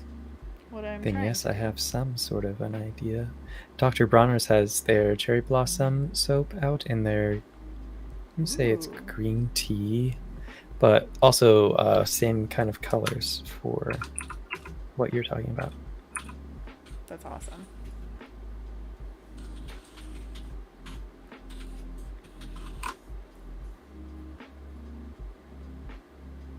Green tea and cherry blossom. Yeah. Yum. I'll put a link in the chat for anybody that's curious. Okay, just look at like those colors are way better than those colors, don't you think? Oh yeah, very different feel. Very different. The moss is gonna pop off a lot from that pink. Definitely. I like it. Lichen. Heh heh heh. I'm liking it, Exactly. which I guess is more of a fungus than it is plant. Really? Crazy. I think I heard that somewhere. Hmm. I think it might have been during that mushroom foraging class that I had on Sunday. Yeah, I'd like to know more about lichen. We have so much of it over here, and I know how to identify it, but like not necessarily much more about it than that. Just there it is. Look at that. Wow. Adam Glazer in the chat saying, like that gateway with night on the other side. Thank you. I'm kind of questioning whether I want it to be nighttime, but we'll see. We'll see as we go. But yes, I think that the gateway to whatever is beyond is going to be a very fun thing. These are also going to be cats all around it, and there's a cat like leading her, so it's gonna be a cat piece, you know. You know how we do. Jake asks, ooh, you took a foraging class? Erin has a bit of foraging knowledge as well. She probably has more than I do, because it was about an hour-long class, and I was kind of in and out of focus, honestly. I was trying to keep focus by drawing along with what she was talking about, but then I kind of got pulled into the drawing more than I was focusing type of situation. Totally. That's so funny. But she sent us a recording, so I'm going to watch it again and try to divulge a little bit more knowledge about it, especially since it's more local to where we are. And I feel like that could come in handy, going out on hikes and at least knowing like, oh, hey, that's this and it's edible. Not that I would pick it and eat it, but just knowing, having the knowledge is more of what I was going for. Because in a lot of parks that you go to, you're not allowed to pick anything or take anything out. So you'd have to find like certain areas to forage, and I don't know if I'm that dedicated to foraging if I want to do that, but it could be a fun thing to do a couple of times. I don't know. Definitely. And I think that the point at which somebody becomes like an expert on it and feels safe to forage for themselves, like very confidently, it's just the between part that scares me, honestly, where it's like I know what I'm talking about, but I don't have experience, really, where it's like I haven't eaten the mushrooms that I can identify, or like I haven't tested whether my knowledge is correct. I just think I am correct. That's the part that scares me, where I'm like... There are things you can do to test it. Oh, good. There's websites where you could upload pictures and get verified from other people, and then like double verified with other people also chime in. Nice. So you could also do spore prints where you take like the cap and like set it on a piece of paper or something, and then put it like a bowl over it so that wind doesn't disrupt it or whatever. Mm-hmm. And then after like 24 hours, you take the cap and it leaves a spore print. And based off of that, that's a way to identify what type of mushroom it is. And there's also field guides that help you like does it have this? Does it have this type of gill? Does it have this? And then based off of those things, you kind of narrow down the list of what it could be to whether or not it's something edible. And then she was also saying, in some instances, people just take like small bits of it and ingest it when they think it is edible, just to make sure that their body reacts with it in a good way. Gotcha. So that they don't eat like a whole mushroom and then something really goes wrong. They eat a little bit and then wait a couple of days and then see how their body reacts and then eat the rest of them if they showed no symptoms. But yeah, verifying the type of mushroom it is very handy, especially since there's a lot of lookalikes out there at different stages of their life too. She was talking about how some of these, like, I'll call them baby mushrooms, look exactly like baby bellas that you get at the grocery store, but after a certain amount of time they grow up and look different, and they're also not edible. So you want to do some double verification steps. Well, that's all very cool. I didn't know there were some ways that you could actually figure it out, which is good. Oh, yeah. Little field guides. And there's a website she recommended that you could upload photos to and talk with other people. And there's also like little pins in a map where they talk about where they forage specific types of mushrooms for other people who are interested and want to go check out those locations to see if they could forage any. I'll be like, I found a portobello over here, and then you're like Pokemon going it and just being like, I'm Yeah, gonna go exactly. find one myself. I'm gonna catch them all. I love it. Well, I'd love to go on a hike with you and you identify everything. Oh, wouldn't that be something? Everything. There's one that she talked about. I don't know if this was local. She also talked about that she grew up in, I want to say Missouri or Minnesota or something like that. And there's a mushroom variety called chicken of the woods. Yeah, I've heard of that.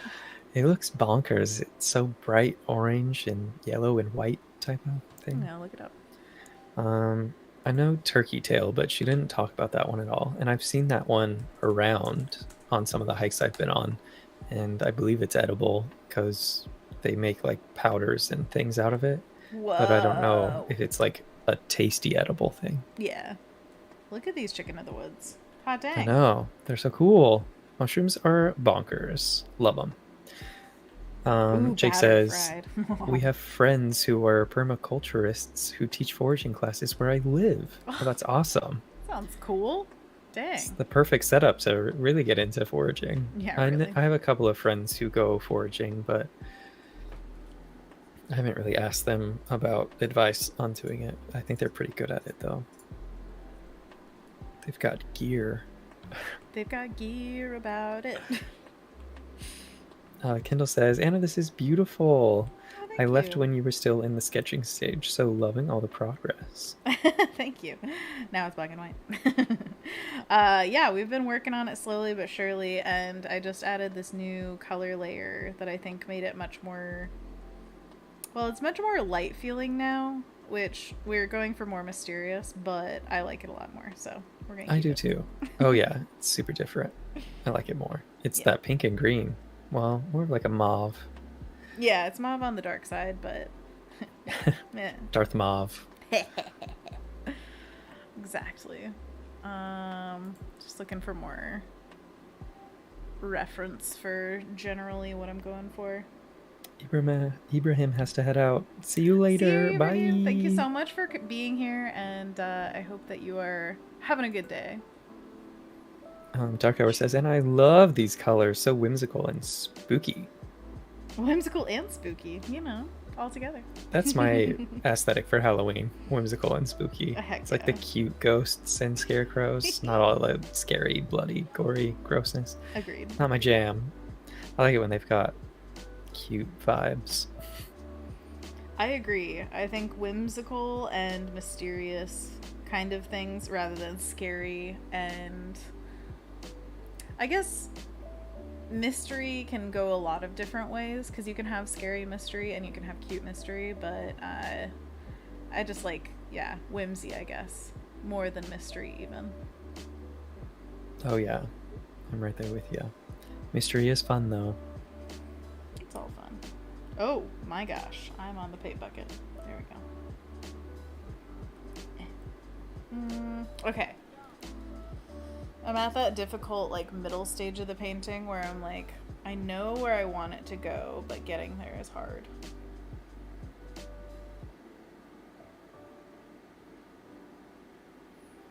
Maybe it's time to You work have on some about cats. 20 minutes to figure out What you want to do with this.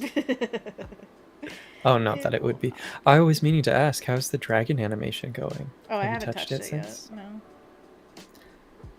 Cool. Sorry, but that's the reality of my life right now. I'm working on books, and I'm trying to concentrate on keeping my mental health okay, because right now, nearing the end of the book, it just feels very pressure-filled and very, work centered. And I know that Make when sure my all your work-life T's are balance... crossed and I's are dots. Yes. Dotted.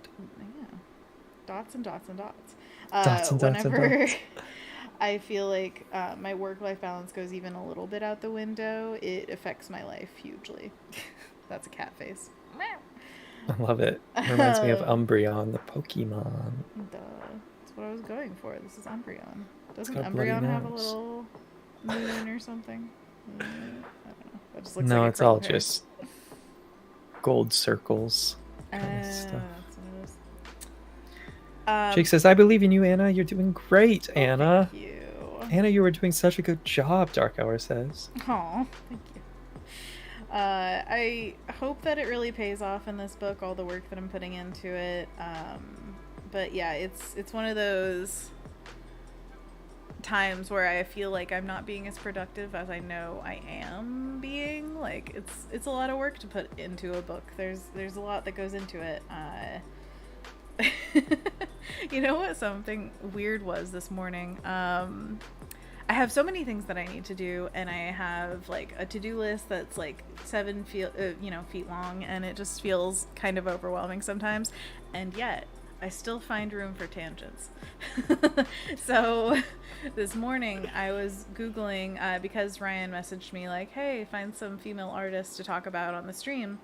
I was looking up things about illustration, and I found this post that was a self-publishing website, and it was how to hire an illustrator or how to find an illustrator, and then they go through a bunch of bullet points and they say something about how to pay an illustrator. You guys, I got so mad. Oh no, what did they say? They said $500 and you'll Flat get an fee illustrator. for all illustrators. That's weird to say. $500. A blanket statement. Wow. Oh For my god. what? Like one day of work? So I had to comment. I don't even, like, I couldn't find where the comments were. Once I submitted it, it wasn't on that page, but I had to submit it. So I was like, $500 is a lowball estimate for a test piece for a book. 32 pages? That you're insulting. And Yeah, I, like, that's literally nothing. yeah, I was like, an artist is like hiring an electrician. You pay them what they're worth. This is a full-time job. This is not they talked about something where it was like, if they're less experienced, you can get more from them. And I was like, have empathy and pay artists. You're the devil. Was the title of this article How to Manipulate Artists and Underpay Them? Exactly. How to get students to do work for free. That's what they're trying to do. Anyways, it guts me to think that they're trying to not only manipulate artists, but also manipulate people who want to get self-published. Because if you are self-publishing, you're looking for how to make it work. I understand that a lot of these people are individuals, and the reason they're self-publishing is because they aren't a large entity. They don't have a bunch of money. They're not like, oh, this will be easy. They know this is a work of their heart going out into the world, and they're trying to make it happen. And it makes me mad to think that somebody is telling them horrible advice that will get them blacklisted just for saying it. Like, I would not consider talking to a person who offered me $500 for a 32-page book, for a 10-page book, for any pages of books. It's not a price. So yeah, it just made me really mad, and it was one of those things that I was like, I can tell that my stress level is high, because usually seeing those things I'm like, well, that's dumb, pass it off. And now I'm like, I have to reply because I'm feeling it. Cannot let Yeah. this stand. Take them down. It's such a prevalent thing too. It makes me so upset to think that people just like every day there's somebody who takes a job like that, and that's upsetting to me. Bliss says, that's so predator though. And Yeah. Annika says, we were talking about pricing and how everyone should be more transparent about pricing so the beginners or the community charges a standard rate. Absolutely. Agreed. I actually said in that reply too, I was like, if you are looking for a base, a absolute bottom of the basement base for a book for 32 pages, I would say 15,000, no less. That is a lot of money for an individual to pay, not a lot of money to get paid for a project. That And takes that would months. months of your life and your heart, and they're expecting it to be a collaborative process and everything. Like, this is a hella ton of work. And yeah, 15,000 is also disrespectfully low in my opinion. I'm just saying, look at the difference between 500 and that. And tell me you're not joking. Say it ain't so, random poster on the internet. And then I looked at the author of this article's like bio basically, and they said member of SEBWI and an author, and they've been out in the world like doing stuff in publishing and with books. And I'm just like, how can you be a peer and still trash this, like, put out this trash? That's what I mean to say. Like, you are actively putting just trash, you're littering on the internet. This is knowledge that we're trying to scoop up here, and you're messing it up. Anyways, Adam says, I'm starting to think that having an agent or some form of legal counsel helps level the playing field if you deal with corporate-sized clients like a university that wants to hire you to do logos and such. yes, having an agent is huge in protecting yourself. It's sad that people need like legal defense just to take jobs, but it's a reality.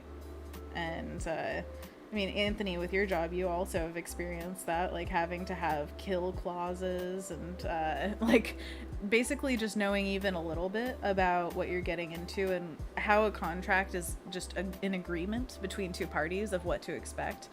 It's so dang important to have the right amount of knowledge. And the more of that knowledge that comes from experience just means that you're screwed over more times. So having an agent is just, hey, use all of your experience and make sure I don't get screwed over. How about? Yeah.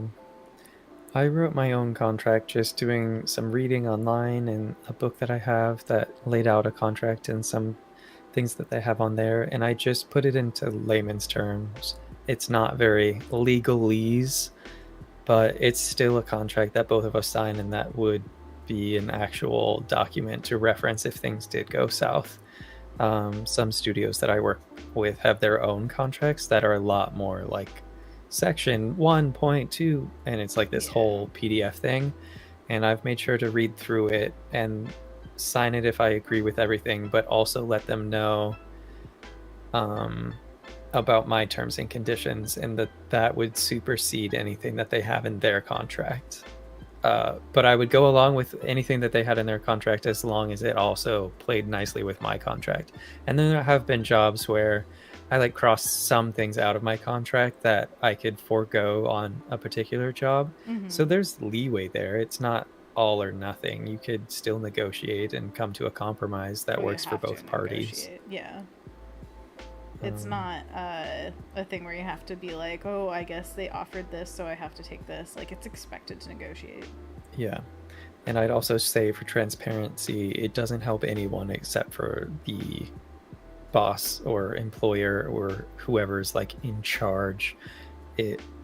That's what I experienced when I was working in a studio, and there were 3 of us in the same position, and there was all this like secrecy around what each of us made, even though we were doing the same job. And I was all about advocating for transparency, but I think it's just something that's ingrained from previous generations of don't talk about it for whatever reason.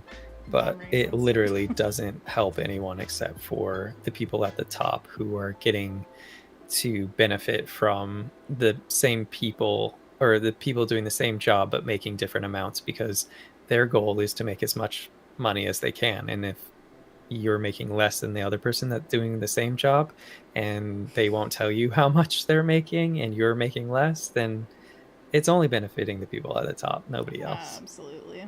So right. Yeah, and I mean, it could be this wonderful thing where it builds camaraderie and like you all get what you're worth and it feels like you can grow together, and that's exactly what employers don't want. Mm-hmm.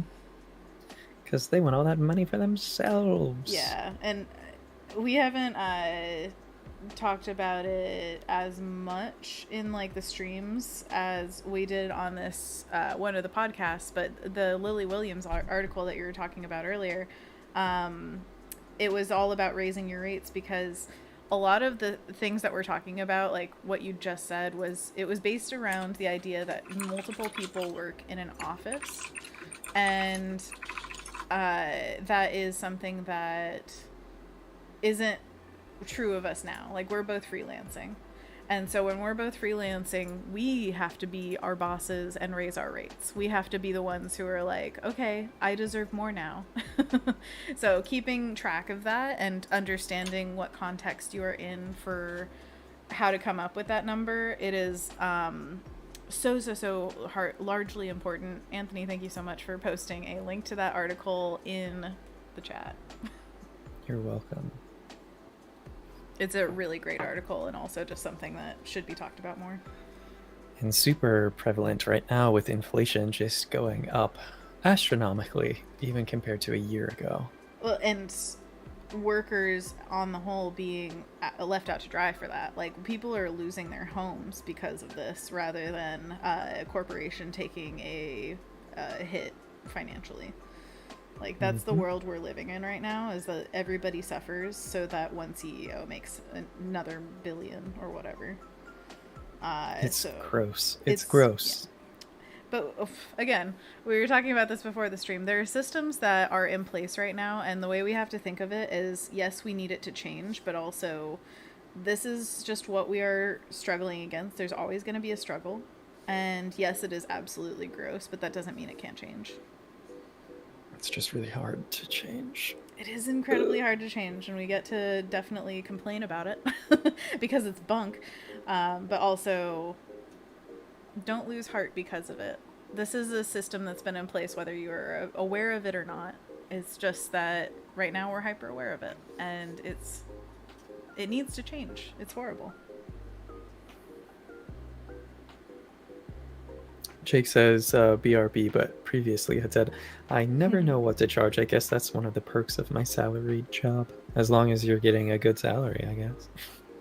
Well, being paid what you're worth. Sometimes I feel like creatives are like, as long as it's good, I'm happy. And it's like, what is good is fully just arbitrary. And then the other part of it is, what are you worth to your company or yourself if you're freelancing or whatever, like your clients? Because sometimes you can make them so much money and you got so little for it. And you just have to think about, like, what am I actually worth? And it's not just like money that you're worth. It's like how much. It's kind of intangible to think how much somebody is, or like you're putting so much of yourself into your work, right? So it is you in a way. And thinking about your self-worth, you're always going to devalue yourself more than somebody else.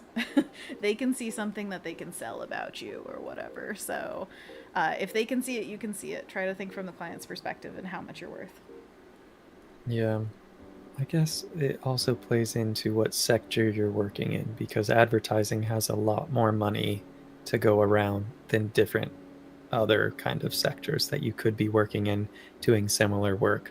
I'm thinking specifically of Jake because he's a 3D artist among other talents, but he works in a field that I wouldn't really consider advertising or artistic, quote unquote, because it's, well, when he's back he could describe in more detail what it is, but it's more of like a research facility that needs 3D models made of the things that they make and work with. So that feels like a different sector, so I'm not sure how much his talents are worth and his skills are worth in that sector compared to a different sector where he could be using the same skills in an advertising capacity that has more money. I don't know. It's difficult depending on what sector you're in. But it's a bunch of different components that you really have to hone in on, especially just what are my expenses per year that I need to have a comfortable life to provide for my family and myself and the extras, because that's also a part of living. You don't want to just like get by like, oh, okay, I have all of my necessities managed. That's what I'm saying, is a lot of people think like, oh, I've got a good salary for what I need, and it's literally that they are making ends meet. And yeah, there are other artists who are doing similar or the same things and are making buku bucks, and there are similar artists who are doing the same thing and they are making nothing. What makes the difference, you know? And I think there's a lot of devaluing of self-worth that's in there. Not to blame it all on the artists. I do think largely creatives are the victims of the systems that we're in, especially just capitalism unchecked in America has created such a toxic workplace system, making you think that if you enjoy it, it's a doodle and you can make another in a minute. It's not like that. It's not at all what you put into it time-wise or whatever. It is what it can sell for. That's what's supposed to be the definitive, like, the economy is based on how much you can sell your stuff for. And especially, like you're saying, in an advertising kind of world, they can make so much money off of one creative idea or concept. So much money. It's ridiculous. There's so much money in advertising. It's crazy. Definitely. Just because we know how much we're getting taken advantage of whenever we're told, like, oh, we can't afford that rate. It's like, 100% you can. Just stop paying the CEO $500 billion a year. But the CEO is the one giving them the budget. Gross. It's all gross. Tyler says, I've been freelancing for 12 years, and honestly, it's hard to even see a change in this kind of predatory behavior. And Annika says, I feel like it's such a vicious cycle, though. You know, geographically, people in my country don't want to pay me for my worth and experience, as they can find people doing it for much less, and it's hard to sell yourself to them, even though they might have to get the work redone. Yeah, that's another thing. Paying for work that's subpar. I remember in one of the jobs I was doing, a coworker of mine was asked to do a head swap, and they're like, what? It takes like 5 minutes. It's like, okay, if you want it to look really, really bad, yeah, it takes 5 minutes, but isn't this image being blown up and putting on a billboard? It's going to take some time to actually make this look organic and real and match the lighting and make the seam disappear. And it takes time to do things, and they just don't understand the process that goes into these things. They just know that it can be done and then just assume that it's easy. Absolutely. There's a magic art button, right? Yeah. But there's also the counterpoint to that, where you do a job and they're like, whoa, it's like magic every single time you do this. Really appreciate all of the work that you put into this. So there are definitely people involved in the process that do appreciate it, but the ones that are forming the budgets, I don't think are those people. No, definitely unfortunately. Bliss says, at my former job, I freed up over 150, close to 200,000 in tied up revenue. Whoa. I was terribly undervalued in spite of that, and I felt it in my soul. It makes me sad. That is and sad. Annika says, I'm so sad we all have to face this. And Kendall says, I always cater my pitches to whom is asking.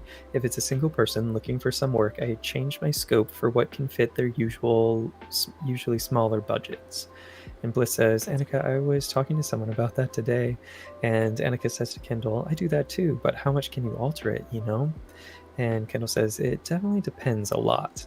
And Bliss says, the woman is in Ghana and she doesn't receive support from those around her. She wants to reach out to international audiences because she believes she'll receive more support internationally.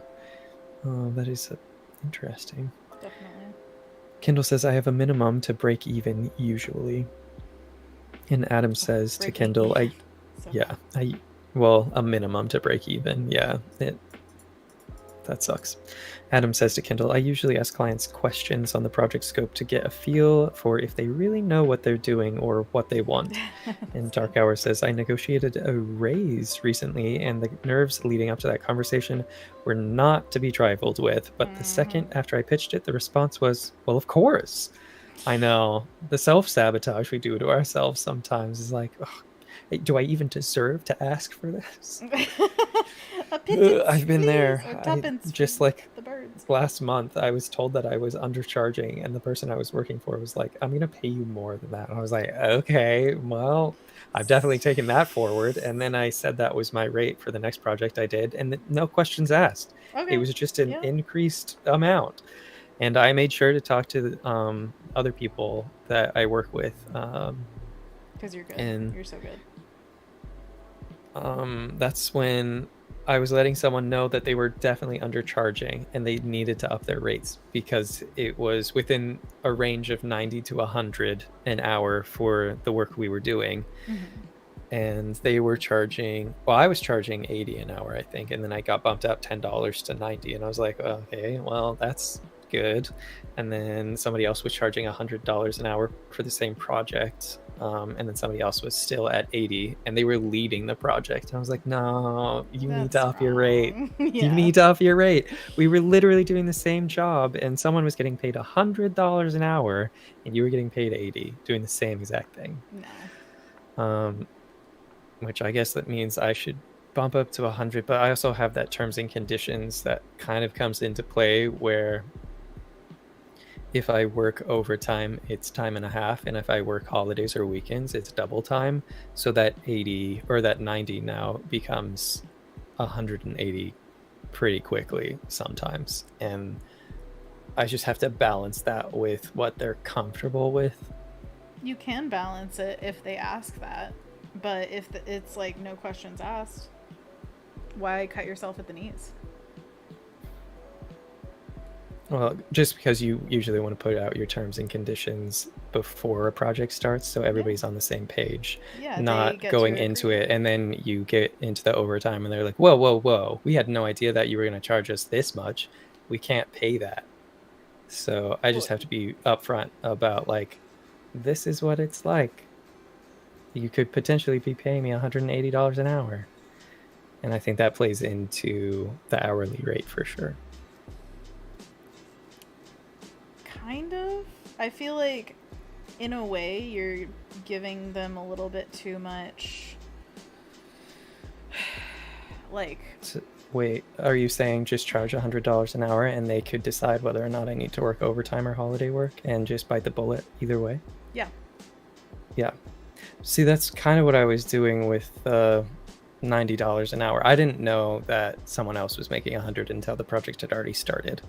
So I guess going into it, and it's also different project to project, which is another whole thing. You could work for the same client, but they're working with a different end client, and the budget is different depending on what the project is. And sometimes they just can't pay that hourly rate, or they say they can't. I'm sure there's always the money there for it, but well, that's the thing is like during negotiations, that's when all of this stuff is talked about openly with the client, and it should be talked about as in like if they have an issue, you can deal or like work with them. It's creative problem solving all the time, and if you have an issue, they can work with you. Now, bad clients sometimes make this feel like it's the worst thing you're possibly doing to them and they just need to get the project done now and like why can't you just be easier to work with?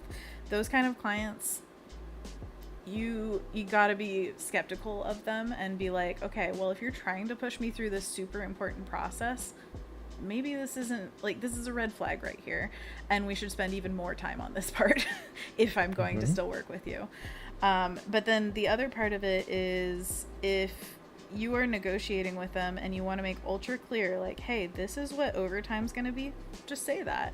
And don't change the number to make it like more palatable or whatever for them. Just say, this is my overtime. And if they have something where they come back and say, we're, you know, like that's not in our budget or whatever, then either they will work harder to make sure that you don't do overtime, or you can creatively problem solve with them to figure out what you can do in that situation. Because like Yeah, Anthony, you I just mean, said, I've done that. I yeah. maybe was misrepresenting myself, but I've made very clear, like, this is my rate because that's what I thought it should be at the time. Mm-hmm. Now I know it should be a little higher. And then I'm very crystal clear. If I'm at 8 hours a day, I'll let the project manager know, like, hey, I'm at 8 hours. If you Yeah. need me to work more, then it's going to go to this. And then they'll say, okay, I think we're good today. Or like, yeah, we really need to get it out. Can you work like another hour to get this done? Or how much longer do you think it will take you to get this done? That type of situation. And then if there's ever a Friday and it looks like the project is going to go longer, then I ask if we're working weekends and then remind them of what my rate is. So yeah, I'm pretty clear with that because I don't want to miss out on.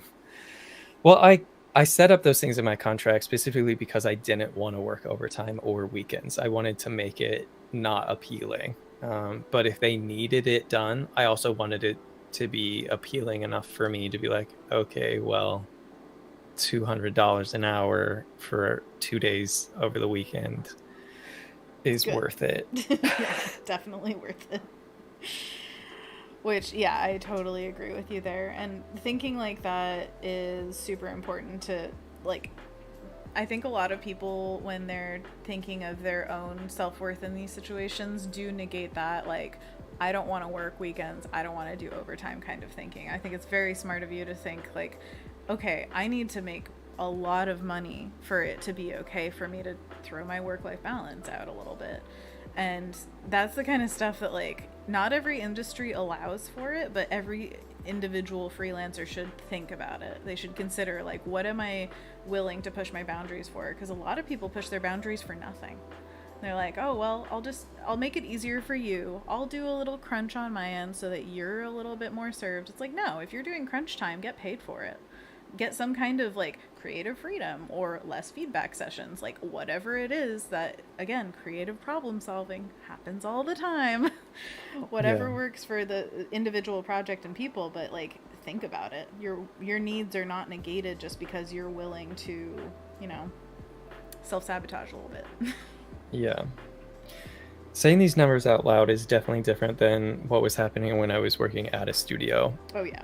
Working as a freelancer, you have to consider so many other factors that you're paying for out of pocket, and the lull in work. There have been months that go by where I don't have income at all. Yeah. So they seem like big numbers, at least to me, they seem like big numbers charging per hour, but it's setting up a fund to live off of For months. When there's no money coming in. Yeah. And then it kind of balances out. And that's also something that I consider when working weekends. If projects are like a month long, maybe I miss out on 4 weekends, but there's going to be like months where I don't work at all, and there's going to be plenty of downtime, which sucks to have crunch at all, but it also helps into leading that decision of like, okay, they're paying me a lot and this isn't a forever thing. Yeah. And then also my circumstances, I don't have a family I need to support or any animals I need to support. I live with 3 other people and don't pay that much in rent for the space that I'm living in. So I could coast longer than other people who have a lot more responsibilities or people to provide for. For sure. So circumstance definitely plays into a huge part of that. Agreed. I think that's all very smart. Good job. Thanks. I've been doing it for a little while, so I feel like it's becoming a little bit more manageable. But I mean, even like I was saying a month ago, I was told by someone that I was working for that I was charging not enough money. Thank goodness for those kind of people, though. Seriously, be that person if you possibly can be, because people don't know. They just don't know what they're worth, and sometimes you're in a management position for whatever reason, and you're like, oh, hey, that's pretty low, even though I know that my company would give me a bonus if I saved them this much money by screwing over another person or whatever. Like, maybe that person who told you to charge more would have looked better if you had charged less. But instead, they decided to do the right thing and say, hey, you're getting paid this much, okay? Deal with it. Deal with it. Dark Hour says, which is to say, ask for more. You are worth it. I believe in you. Yes. Yeah. Yeah, Joe. Yeah, Joe. You ask for more. Do it. And people are also talking about Fiverr, which is a freelancer website, which I haven't ever used, but I know someone who has, and I guess there's like a Fiverr Pro option where you could actually charge an hourly rate that makes sense. That's good. And it's not just $5 for a project. Yeah. Oh, yeah. Yeah. It's which is where they got their name, Fiverr. It's Yeah. like $5 to get a thing done. But yeah, Kendall says, I only direct people to Fiverr when they really have no budget but are still nice people and need something. That was one of the resources that was listed on that website that was like how to self-publish a book that I was talking about earlier, and it makes me feel things, because I know that is a site that has greatly taken advantage of freelancers. And I mean, not just like that the site is doing it itself, it's the idea behind it, that you're just like hiring somebody and it's predicated on the notion that it is going to be for a very little sum of money. That's kind of the idea, where it's like, oh, you get to hire this person to make I remember watching a video where they hired some people to like make different things for them from that website, and one of them was a jingle. And they like got paid very little money to make an entire little jingle. And I'm like, if a company did that and they made that jingle everything for their marketing, and this person was desperate and they needed money now, that just makes me mad for them. It makes me so mad to think of the worth of what they're creating versus the worth of what they're selling it for. Yeah. But Annika I'm sure says, it can be used in different ways, and maybe it's better than I think. It's just it gets my hackles up a little bit. Yeah, it does. I've avoided it for many of those same reasons. Yeah. Annika says, for all of us openly talking about this, thanks everyone. This is really reassuring. Yeah. And Dark Hour says, Annika plus everyone, where if you ever want to talk money, invoicing and contracting, I'm your pal. My DMs are always open. All right, I'm going to take you up on that.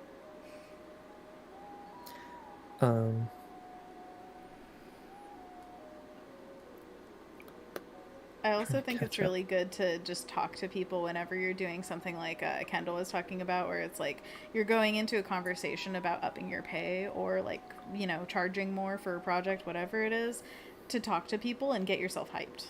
To just be like, hey, I need a little bit of like juice going into this talk. And then you get your juice and it feels good. Yeah, that is true. Yeah, so same back at you, Joe. You probably didn't have to go through all of that self-doubt. Just message us. Wasn't it Kendall? Or was it Joe? It was Joe talking about doing something recently for upping rates. Sorry. Yeah, Anyway, it was Dark Hours. Negotiated a raise recently. You're amazing, Joe. Yeah. You. Yeah.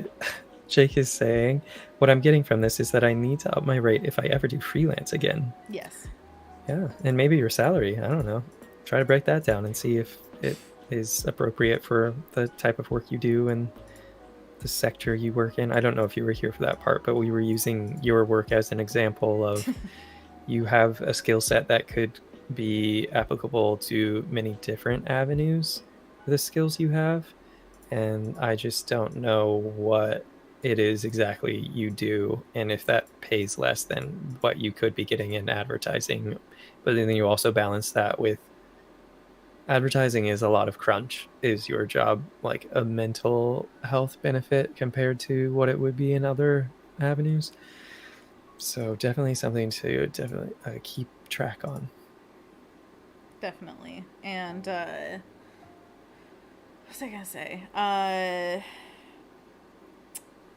Nope, just left my mind completely. Maybe it will come back. Dark Hour says, our rates should always be going up because our skills are improving constantly, and inflation keeps going up, not to mention that. Agreed. I think that was what I wanted to talk about, is just like inflation. And it was that Jake, the last time you freelanced, if that has been like years, oh my gosh, quadruple what you were charging. Because seriously, the market is doing the same. if not more. It's insane. Yeah, and you have more pets now. Yeah, a lot of little mouths to feed, okay? Mm-hmm. I'm going to give this a border.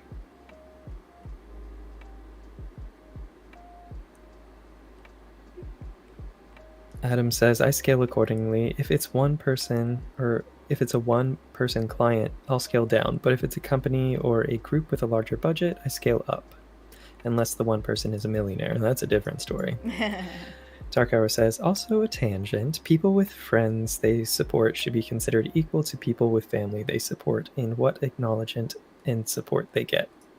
Oh yeah, for sure. Not to discredit that at all. If that was a tangent on what I said about my circumstances being different because I don't have a family to provide for. Oh, absolutely. I think that you were correct in that it's not... there are a lot of things that you... people that you can support, but family it hits a little different when there are children involved. That they can't sustain themselves without you. However, if you were to support friends or something like that, like, I totally understand that can be a huge, just as important to you as supporting family members. My friends are my family in a lot of ways, and I've definitely support them in times of need. Absolutely. And that's why I never fear that I will live on the streets. I've got Anthony. And I've got you. Exactly. We support each other, and it will continue to go that way forever and ever. And it's just one of those, like, I totally get what you're saying. But I also understand, Anthony, what you're saying, where it's just like, it's different considering your life and the life of a lot of your friends where they do have, like, children in the picture. That's a huge one. Also, we're entering into a time of life where we have to think about our parents a lot and what kind of needs they are going to have and have already. Anybody who has had some kind of long-term care for their family members understands what kind of feelings and also financial things happen because of that. So it's very important to think about future stuff. Whenever you need an extra boost to, like, charge more, maybe think, like, my mom's gonna need surgery someday. Give me the damn money. Yeah. I need this for her.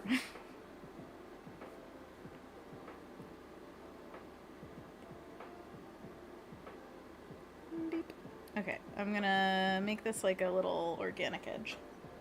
Little organic edge. Whoa. Interesting. Oh, sorry, I'm trying to think of what edge I want this to be. I'm gonna clip it to this, and then we can make it whatever shape we want.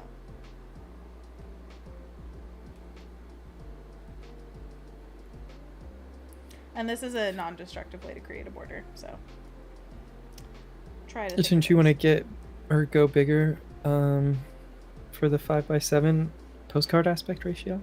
Isn't this kind of negating that with a border? No, I like the border on the actual postcard. Oh, I see. Do you see? Do you understand? I see. So... oh, sorry, go on. For the... oh, this is just for scaling, right? Because we sized it up and it would still be the same aspect ratio. Yeah, it's going to be the same aspect ratio, exactly. Right. Okay, I'm back on track. Great job. And I Dark Hours... You still were doing what now? I just wanted to mention that I want little things to poke out of the border. So, like, a little plant here and there to just kind of bring it in. Bring it in. What's that from? Encanto. Yeah. The song with her sister that shoots out flowers. Exactly. What a great movie. Such a great movie. I love it. Dark Hour says, Chutzpah also has a great book about freelance business and stuff. Can super recommend that. Nice. Ooh. Recommend it with a link. Here it is. With a link. Freelance and business and stuff. Ebook only. Nice. Chutzpah.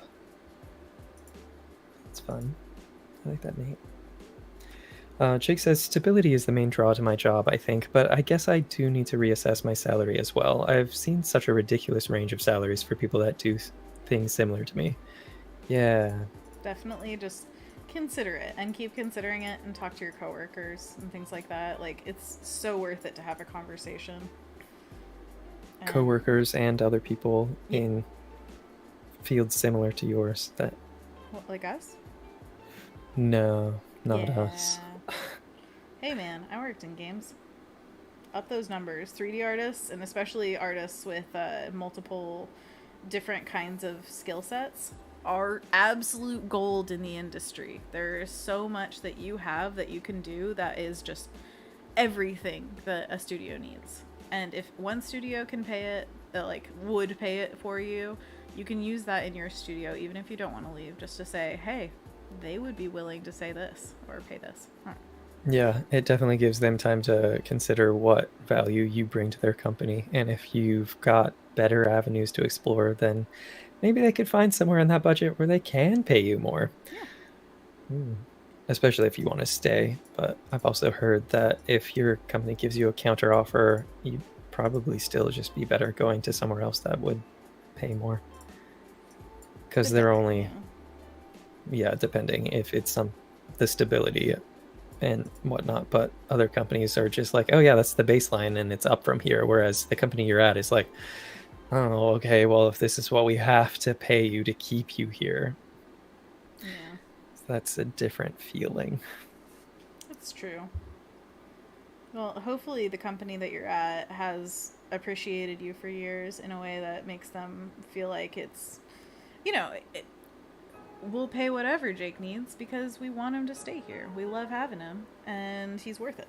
That's the kind of attitude you want. It goes without saying. Jake Green is worth it. Anthony's gonna hire you next week. Oh man, no, I can't pay you enough for how amazing you are.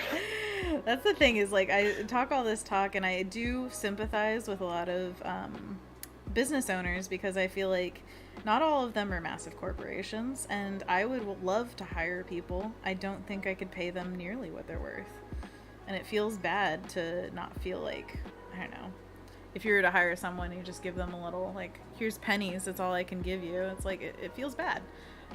But on the other side of things, there are massive corporations that do the opposite, and I just don't like that. Jake says, I got my first promotion just before the pandemic started, but maybe I need to do some market research, see if I can gather concrete data to prove I need another raise. Yeah, you got this. Oh, and Darko says, hell yeah, you got this. Yeah. Kendall says, I understand the long-time care routine. I'm watching my grandmother and how much care she has at 96 years old, imagining how my parents will have to deal if they live to their 90s. I like the Colorado law that makes job posts have the salary range now. I've noticed some jobs don't advertise to Colorado as a result, though, because they don't want people to know what they're paying. That tells me it's probably too low. Yeah. Corporations are gross. Jake says, yeah, I feel guilty about earning more at my current job because it basically translates to fewer hours to work on projects. No. Don't feel guilty. That's not your problem. That's not yours. Don't feel bad about earning more, because all of that money goes to good places. You support artists that are alive. You support your family. You deserve everything you make. Also, it doesn't translate to fewer hours to work on projects. If they want you to work on the projects as many hours as they want, they just pay you more. It's up to the businesses. Like, I know that I just said, like, I feel bad not being able to pay people. That's my problem. It's not the problem of the people that I would hire at all. You pay people what they're worth. Yeah. And that's all it translates to. And the value that your company's getting from it. I remember bringing up Zaw again, painting something in like 5 minutes, and someone's like, why is this cost so much if it only took you 5 minutes to do? And it's like, this took me 30 years to do. Yeah. It looked like 5 minutes because I spent 30 years acquiring the skills and knowledge and ability to make it look easy and go a lot faster than someone that can't do it. But that doesn't mean that it's not as valuable as the price that I set it out, because it took less time. So that's something to consider as well. Like, you might be working less and making more, but if it's still a huge value to your company, then it's still deserving for you to make that much money. Oh, if you're ever making more and working less, congratulate yourself. Pat yourself on the back. That is Good the job. goal. You have done it. Great job. And that means you're just hella awesome at what you do. And you've worked to get there. Jake says the business model is the problem here, in my case. Sounds like a presentation to educate them about a better business model is on the horizon. Alessandra says, yeah, I understand about the long-time care as well, and I take care of my mother and grandma. It's a lot. And I know that there was a post the other day on Twitter or something. It was like a meme of somebody who was just sitting there and being like, I gotta get rich. Like, that's the only way we can live anymore. Like, I gotta get rich. Because what we consider rich a lot of times is what we need to survive. And it's sad to think that that's what people are like working towards attaining so hard. They're like, oh, I gotta grind myself completely to the bone and like work just to make basic needs met. Because I don't think that people are sitting there saying I need to get rich just because they're like, I want a yacht. I don't know anybody who dreams of yachts. No. It's not like that. We just dream of making our parents not have to struggle when they are in their 90s, that they have the care they need, that they have the medication they need. Like, these are basic needs that are our responsibility, not really responsibility. It's unfortunately the burden of the children a lot of times, that the economy has so underserved the people in our lives and us that we're the able-bodied people who are going to be taking care of others. James likes to. I think What's that mean for us that aren't having kids? Have nothing, yeah. Oh well, this is constantly talked about that the oh hey, Adobe Live is simulcasting as I'm talking about this. Hi Adobe Live, I'm a children's book illustrator. Let's talk about children. There's a whole generation of children that aren't going to be had because people are being underpaid and they aren't able to financially justify it. Now, a lot of people don't financially justify to have children, and that is totally perfectly fine. If you have children, great, that's your choice. If you don't have children, sometimes the reason is because you can't afford to, and that is just sad to think about, that is the economy. And then I know that there are a lot of articles that pit generations against each other, but I have seen a through line of like older generations criticizing younger ones for not having children, and it's like, literally, I can't I can't do it like this, okay? This world is just not okay for me to have like the bebe. And I wonder sometimes how I would feel about it if I had like a house and a stable job and all that kind of stuff, and like what would it be like to have like just a stable living situation? How crazy would that be? That is crazy to think about. It makes me sad. But anyways, we are making this little illustration of the beach, and it's a magical doorway that brings you to nighttime, and there are cats surrounding it. What's the story? Tell me their names. Well, one of them is Luna, and one of them is Artemis, and one of them is Diana, and one of them is Az, and one of them is Lan. Aslan. Yeah. I think that's all 5 of them. Got it. Just to finish up our little thing though, Annika is saying, thanks Anna, Anthony, and everyone. I loved this chat. Very fireside and true. We'll be back for more. Do we stream Tuesday and Thursday? Yes. Yeah, today, Tuesday, from 3 to 5:30. We'll be wrapping up soon, whoops. I guess. Yeah, we're a little over. We got absorbed into the chat. But back on Thursday, unless Anna has to do any book revisions and needs the extra time. We always play it by ear, but if you want the most up-to-date information about when we're streaming, always check out the Discord. There's a link to it in the description, because that is where, if there's like a last-minute change, we will post there and say, hey, canceled or moved or whatever. Because I reserve the right to making decisions about my time. So sorry, but I do. Is there anything we want to say in this last minute before we wrap up? You're saying goodbye? Okay. Yeah. Well, 30 minutes over. I don't know. Sorry, Adobe Live for everyone that just joined, but make sure to catch the replay because we had quite the chat. Oh, wait. Whoops. What's happening?